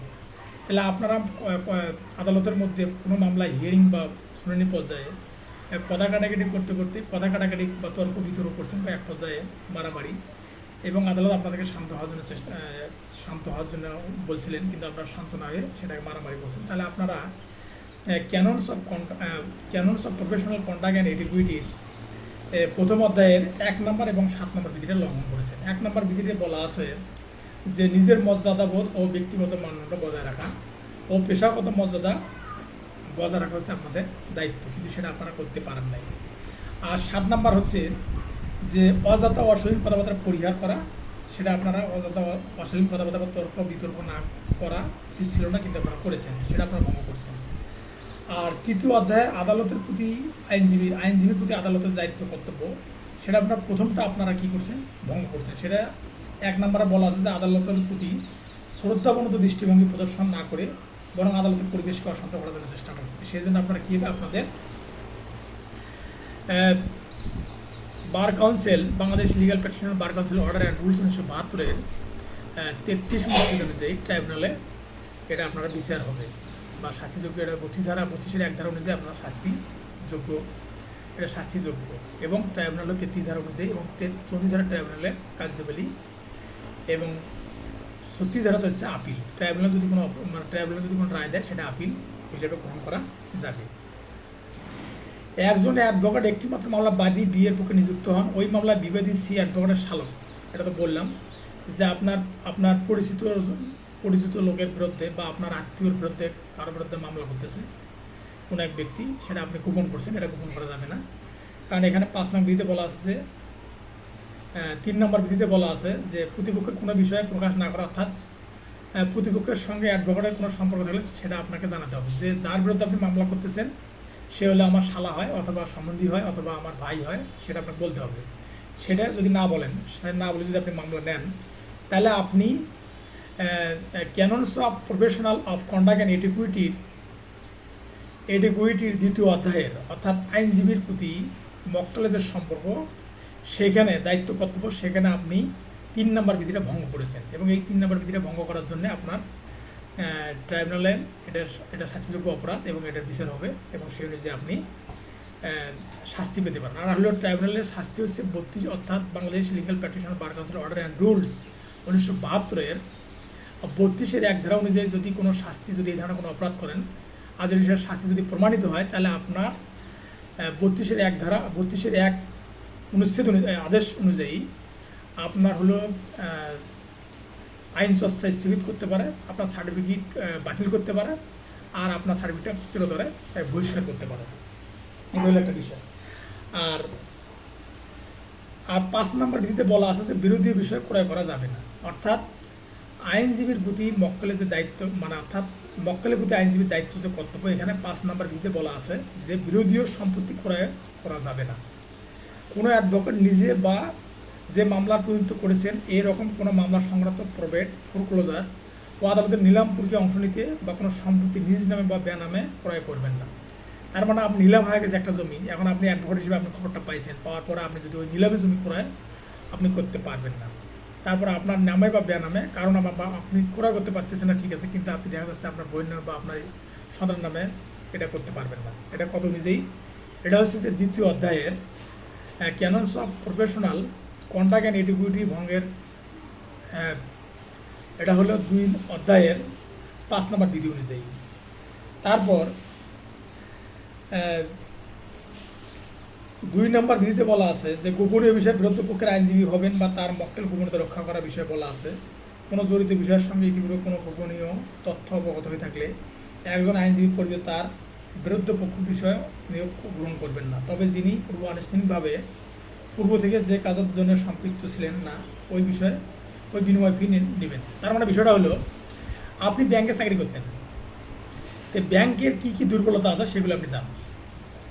এখন জানার পরে আপনি কি করছেন, এখন আপনি আইনজীবী হিসেবে আপনি লাইসেন্স পাইছেন, পাওয়ার পরে আপনি এখন ওই ব্যাংকের বিরুদ্ধে আপনি আইনজীবী হিসেবে নিযুক্ত হয়েছেন। এটা কিন্তু করা যাবে না, কারণ যেহেতু ব্যাংকে যেহেতু আপনি কোনো এক সময় চাকরি করেছিলেন, এই জন্যে ওই ব্যাংকের কোনো বিষয়ে কোন বিষয়ে আপনাকে বা ওই ব্যাংকের বিরুদ্ধে আপনাকে কখনো আইনজীবী হিসেবে নিয়োগ বা নিয়োগকৃত বা নিযুক্ত হওয়া যাবে না। এখানে সেটা বলা আছে 2 অধ্যায়ের 2 নম্বর বিধিতে। আর যে মামলা বিষয়বস্তুতে আসক্ত না হওয়া, অর্থাৎ মক্কেলের জন্য ক্ষতিকর কোনো স্বার্থ হাসিল করবেন না, বা যা মামলা বা অসম্পত্তি মক্কেলের জন্য ক্ষতিকর। তার মানে আপনি মক্কেল, আপনার কাছে আপনি মামলা পাচ্ছেন না, সেই জন্য আপনি মক্কেলকে বলতেছেন যে ভাই কোনো অপরাধ করো, আমি দেখব। তো এই ধরনের কোনো কথা বলা যাবে না, মানে মক্কেলকে অপরাধ করার জন্য সংগঠিত করা যাবে না, বা এই ধরনের চিন্তাভাবনা করা যাবে না যেটা মক্কেলের জন্য ক্ষতিকর এবং দেশের জন্য ক্ষতিকর। তাহলে এটা 2য় অধ্যায়, অর্থাৎ মক্কেলের প্রতি আইনজীবীর দায়িত্ব কর্তব্য অধ্যায়ের মধ্যে 1 নম্বরতে বলা আছে, 1 নম্বর বিধিতে বলা আছে যে মক্কেলের জন্যে ক্ষতিকর কোনো স্বার্থ হাসিল করবে না, অর্থাৎ মামলার বিষয়বস্তু আসক্ত না হওয়া, মানে মামলার বিষয়বস্তুতে আসক্ত হওয়া যাবে না, বা বলা যাবে না যে তুই যে কোনো ঘটনা ঘটাও তাতে আমি একটা মামলা পাই, এই ধরনের বিষয় বলা যাবে না।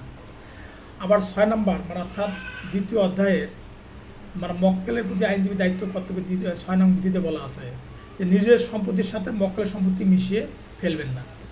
মানে এখন আপনি আইনজীবী হচ্ছেন, আপনি বহু টাকা ইনকাম করতেছেন, তো একজন মক্কেল একটা জমি কিনেছে, এখন তার সাথে আপনি জমি কিনে যাচ্ছেন, কিন্তু এই ধরনের কাজ করা যাবে না, কারণ মক্কেলের সাথে আপনি নিজের জমি ক্রয় করতে পারবেন না। আর 1ম অধ্যায়ে অর্থাৎ আইনজীবীর প্রতি আইনজীবীর যে দায়িত্ব কর্তব্য, সেখানে 3 নম্বর বিধিতে বলা আছে যে কাজ জোগাড় করার জন্য কাউকে নিয়োগ দিবেন না, বা কাজ জোগাড় করে আনার বিনিময়ে কাউকে বেতন দেওয়া যাবে না। আইনজীবী লাইসেন্সবিহীন ব্যক্তিকে কাজ জোগাড় করতে কোনো সহযোগিতা করবেন না এবং তার কাছ থেকে বিনিময়ে কিছু গ্রহণ করবেন না। মানে আইনজীবীর প্রতি আইনজীবীর দায়িত্ব কর্তব্য চ্যাপ্টারের মধ্যে 3 নম্বর বিধিতে বলা আছে যে কাজ জোগাড় করার জন্য কাউকে নিয়োগ দেওয়া যাবে না।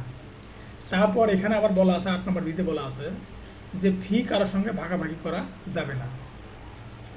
হ্যাঁ, তো প্রদত্ত মানে তো অবশ্যই চুক্তি মোতাবেক যদি কোনো মামলা 3-4 জন মিলে করেন তাহলে সেটা করা যাবে, সেটা ফি ভাগাভাগি করা যাবে, কিন্তু তাছাড়া ফি অর্থাৎ আপনি যে ফি পাবেন, অর্থাৎ আপনি যে আপনার কর্মের কারণে বা আপনার কাজের কারণে যে আপনি ফি পাবেন মক্কেলের কাছ থেকে, সেটা কারোর সাথে ভাগাভাগি করা যাবে না। 33 আদেশ মতে ট্রাইব্যুনাল গঠিত হয় এবং 34 আদেশ মতে ট্রাইব্যুনাল কার্যাবলী পরিচালিত হয় এবং 36 আদেশ অনুযায়ী আপিল হয় এবং 90 দিনের মধ্যে হাইকোর্টে আপিল করতে পারবে।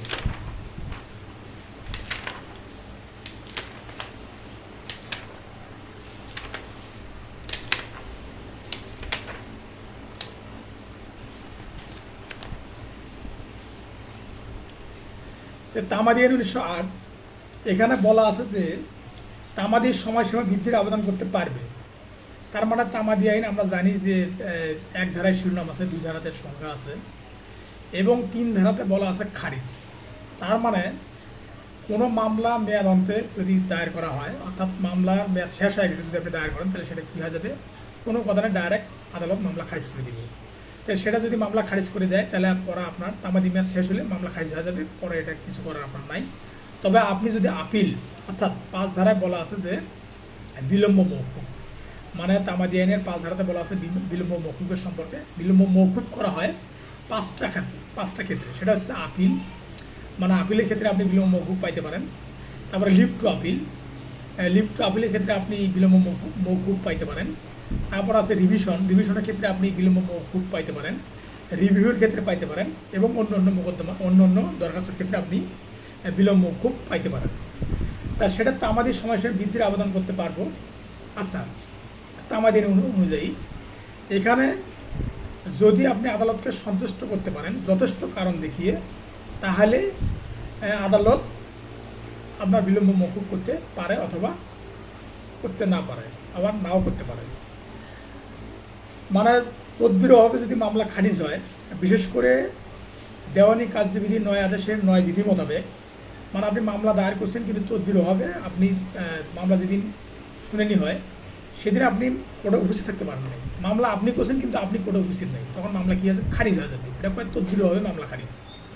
আর তদবির অভাবে যদি মামলা খারিজ হয়, হ্যাঁ, তাহলে আপনি কি করতে পারবেন, এই ৫ ধারা অনুযায়ী তামাদি সময় বৃদ্ধি করতে পারবেন, মানে যথেষ্ট কারণ দেখিয়ে তামাদি সময় বৃদ্ধি করতে পারবেন। মূল মামলা ব্যতীত অন্য কোনো আবেদনের ক্ষেত্রে যৌক্তিক কারণ দেখাতে পারলে আদালত তামাদি মার্জনা করবে এবং তামাদি মার্জনা করতে পারে।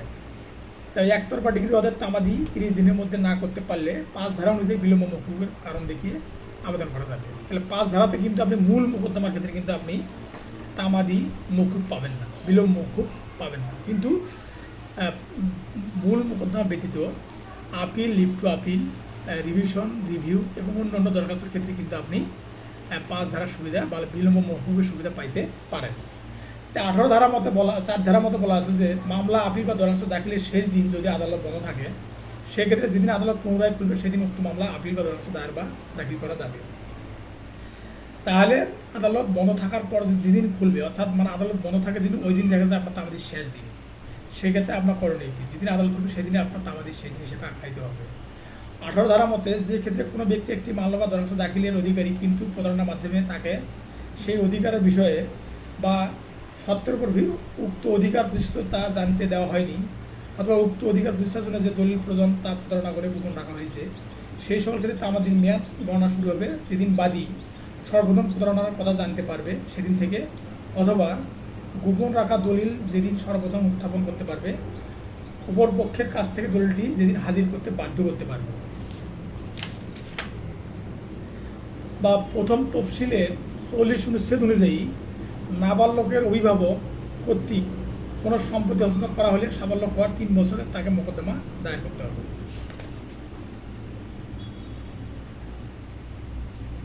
তাহলে কি হলো, তাহলে 18 ধারা যে প্রতারণার কথা যেদিন প্রথম জানতে পারবে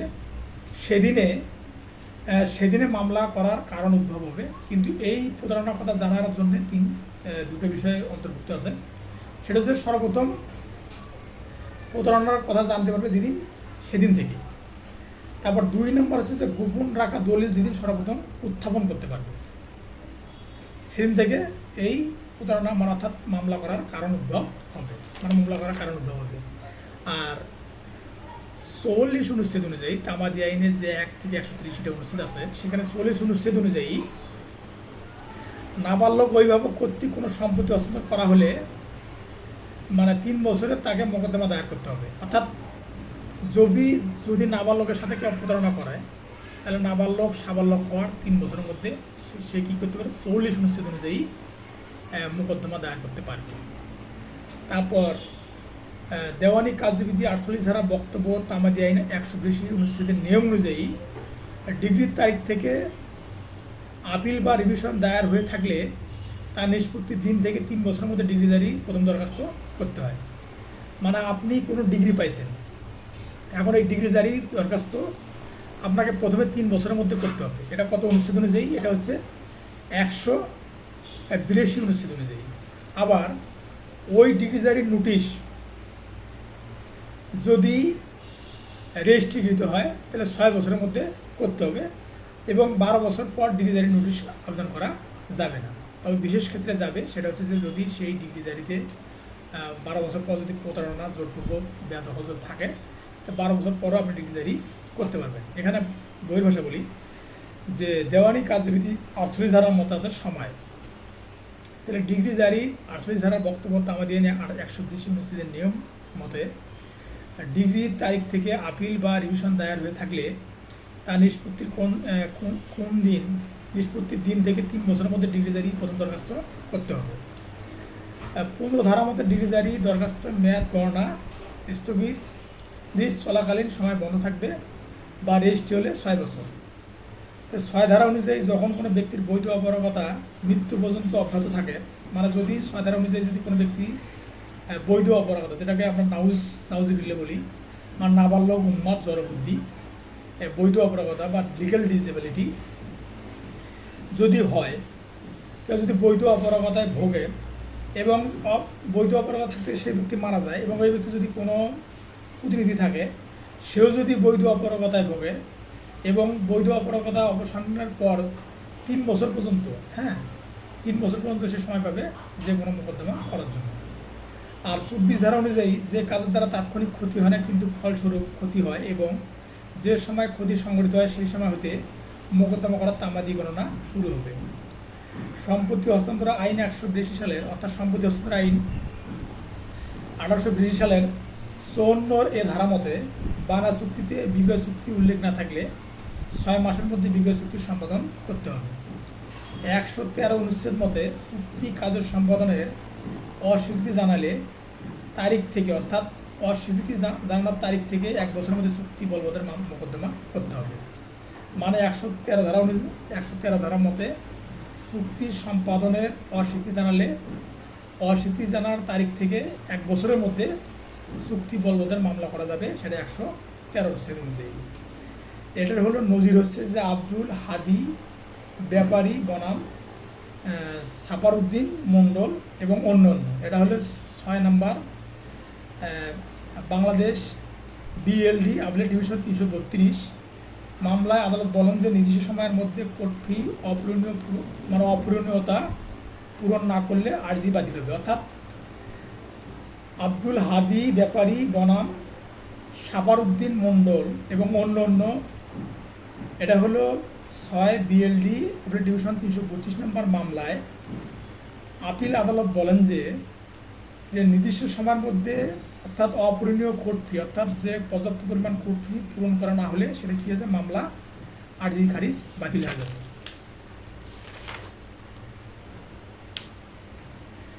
তো 101 ধারা বলা আছে যে প্রমাণের দায়িত্ব, যে ব্যক্তি কোনো বিষয়ে অস্তিত্ব দাবি করে তার উপর নির্ভর করে আদালতের রায় কামনা করে সেই বিষয়ে সেই ব্যক্তিকে প্রমাণ করতে হবে। অর্থাৎ 101 ধারা প্রমাণের দায়িত্ব, যে ব্যক্তি কোনো বিষয়ের অস্তিত্ব দাবি করে তার উপর নির্ভর করে আদালতের রায় কামনা করে সেই বিষয়ে উক্ত ব্যক্তিকেই প্রমাণ করতে হবে। এটা 101 ধারা অনুযায়ী। এই 101 ধারার ব্যতিক্রম হচ্ছে 105 ধারা। 102 ধারা প্রমাণের দায়িত্ব যার উপর ন্যস্ত থাকে। দেওয়ানি ও ফৌজদারি মামলার দায় নির্ভর করে বাদী বা ফরিয়াদির উপর। এটা হচ্ছে 1 নং মানে সাক্ষ্য আইন 1872-এর 1 নম্বর ধারায় বলা আছে যে দেওয়ানি ও ফৌজদারি মামলার দায় নির্ভর করে বাদী বা ফরিয়াদির উপর এবং এটা দেওয়ানি এবং ফৌজদারি মামলায় ব্যবহার করা যাবে। 102 ধারায় বলা আছে যে প্রমাণের দায়িত্ব যার উপর ন্যস্ত থাকে, যে কোনো পক্ষ সাক্ষ্য না দিলে যে পক্ষ মামলায় হারবে সেই পক্ষকে মামলার বিষয়বস্তু প্রমাণ করতে হবে, সেটা হলো 102 ধারা। আর প্রমাণের দায়িত্ব যার উপর ন্যস্ত থাকে, তো প্রমাণের দায়িত্ব হলো 101 ধারা, আর প্রমাণের দায়িত্ব যার উপর ন্যস্ত থাকে সেটা হচ্ছে 102 ধারা। আর 103 ধারা হচ্ছে কোনো নির্দিষ্ট বিষয়ে প্রমাণের দায়িত্ব। তাহলে 101 ধারা হচ্ছে প্রমাণের দায়িত্ব, 102 ধারা হচ্ছে যে প্রমাণের দায়িত্ব যার উপর ন্যস্ত থাকে, আর কোনো নির্দিষ্ট বিষয়ে প্রমাণের দায়িত্ব হচ্ছে 103 ধারা। কোনো নির্দিষ্ট ঘটনা বা বিষয়ে যে ব্যক্তি আদালতকে বিশ্বাস করাতে চায় তাকে তা প্রমাণ করতে হবে। এই বিষয়কে প্লি অফ আলিবাই বা অনার্থে থাকার অজুহাত বলে। 11 সাক্ষ্য আইনের 11, 103 এবং 106 ধারায় একসাথে এই বিষয়টা বলা আছে। 30 ধারায় একই অপরাধের জন্য যৌথ বিচার এবং একজন অপরাধী নিজেকে বা অন্যদেরকে জড়ায় বা সংযুক্ত করে যে দোষ স্বীকার করবে তার সকল আসামির বিরুদ্ধে বিচার বিবেচনায় আসবে। তাহলে 30 ধারায় বলা আছে জয়েন্ট লাইবিলিটি, যেটাকে বলা হয় একই অপরাধের জন্য যৌথ বিচার এবং একজন অপরাধী নিজেকে বা অন্যদের জড়ায় বা সংযুক্ত করে যে দোষ স্বীকার করবে তার সকল আসামির বিরুদ্ধে শাস্তি দেওয়ার ক্ষেত্রে বিবেচনায় আসবে। এই ধারাকে সমর্থন দেয় 133 ধারা, মানে দুষ্কর্মের সহযোগী, অর্থাৎ অপরাধের সহযোগী সাক্ষ্য বা রাজসাক্ষী বা অপরাধের সহযোগীর সাক্ষ্য নিজেকে জড়িয়ে না দিলে তা প্রাসঙ্গিক হবে না। 114 বিতে বলা আছে, সাক্ষ্য আইনের 114 বি ধারাতে বলা আছে সহযোগীর বিবৃতি যদি প্রয়োজনীয় তথ্যাদি দ্বারা সমর্থিত না হয় তবে তা বিশ্বাসের অযোগ্য। 116 ধারায় বলা হয়েছে কোনো প্রজাস্বত্ব ব্যবহার অনুমতিপ্রাপ্ত ব্যক্তি যিনি মূল মালিকের মালিকানা স্বীকারপূর্বক ব্যবহার অনুমতি পেয়েছে, পরবর্তী সেই মালিকানা অস্বীকার করতে পারবে না। তার মানে আপনি আপনার ভাই ভাতিজিদের আপনার জমি দেখাশোনার দায়িত্ব দিয়ে বিদেশে চলে গেছেন এবং 12 বছর বা 20 বছর পর আপনি আসছেন, দেখেন যে আপনার জমি যারা দখল করছে এবং তারা আপনার জমি দিচ্ছে না। সেক্ষেত্রে আপনি 116 ধারা অনুযায়ী আপনি কী করতে পারেন, মামলা করতে পারবেন এবং সেই মামলায় আপনি জয়ী হবেন। অর্থাৎ তাদেরকে দেখাশোনার দায়িত্ব আপনি দিচ্ছেন, সেই জন্য তাদেরকে আপনি জমির মালিক করে দিয়ে যান নাই। সেই জন্য আপনি কী করতে পারবেন, তাদের সেই জমি মালিকানা আপনি দাবি করতে পারবেন। সেটা হলো 116 ধারা অনুযায়ী। 25 ধারায় বলা আছে, পুলিশের নিকট বা তার সামনে আসামির দোষ স্বীকার তার বিরুদ্ধে সাক্ষ্য হিসেবে ব্যবহার করা যাবে না। আবার 27 ধারায় বলা আছে, কোনো বিষয় সম্পর্কে যদি এইরূপ সাক্ষ্য পাওয়া যায় যে অপরাধে অভিযুক্ত ব্যক্তি পুলিশ অফিসারের হেফাজতে ছিল এবং তার নিকট থেকে প্রাপ্ত খবরের ফলে একটা বিষয় উদ্ঘাটিত হয়েছে, তাহলে খবরের যে অংশ উদ্ঘাটিত বিষয়ের সাথে স্পষ্টরূপে সংশ্লিষ্ট তা স্বীকারোক্তি হোক বা না হোক, সেটা প্রমাণ করা যেতে পারে। তার মানে পুলিশ হেফাজতে থাকাকালে যদি কোনো তথ্য বা যদি কোনো কুলু বা কোনো সত্য উদ্ঘাটিত হয় বা কোনো তথ্য উদ্ঘাটিত হয়, সেটা এখন তার কথার সাথে বা স্বীকারোক্তির সাথে মিল থাকুক বা না থাকুক, কিন্তু সেটা তার বিরুদ্ধে ব্যবহার করা যাবে। 126 ধারায় বলা আছে, কোনো ব্যারিস্টার অ্যাডভোকেট মক্কেল কর্তৃক নিযুক্ত তার কাছে থাকা লিখিত কোনো পত্রের বিষয়ে মক্কেলের অনুমতি ছাড়া প্রকাশ করতে পারবে না। মানে আপনি মক্কেলের কোনো কিছু আইনজীবী হিসেবে মক্কেলের কোনো কিছু প্রকাশ করতে পারবেন না। যদি মক্কেল আপনাকে অনুমতি দেয় যে কোনো বেআইনি উদ্দেশ্য সাধনের চেষ্টা বা পত্রলাভ, এটা আপনি প্রকাশ করতে পারবেন। বা অ্যাডভোকেট নিযুক্তির পর কোনো প্রতারণা বা অপরাধ অনুষ্ঠিত হয়, অথবা যদি আপনাকে মক্কেল অনুমতি দেয়, তাহলে আপনি প্রকাশ করতে পারবেন। আর 91 ধারায় বলা আছে সাক্ষ্য আইনের, যে সম্পত্তি হস্তান্তরের ক্ষেত্রে মৌখিক সাক্ষ্য দেওয়া যাবে না। মানে সম্পত্তি হস্তান্তরের ক্ষেত্রে মৌখিক সাক্ষ্য দেওয়া যাবে না। আর 92 ধারায় বলা আছে যে হস্তান্তরযোগ্য দলিলের বিষয়ে মৌখিক সাক্ষ্য দেওয়া যাবে না। তাহলে 91 ধারায় বলা আছে যে সম্পত্তি হস্তান্তরের ক্ষেত্রে মৌখিক সাক্ষ্য দেওয়া যাবে না। আর 92 ধারায় বলা আছে যে হস্তান্তরযোগ্য দলিলের বিষয়ে মৌখিক সাক্ষ্য দেওয়া যাবে না।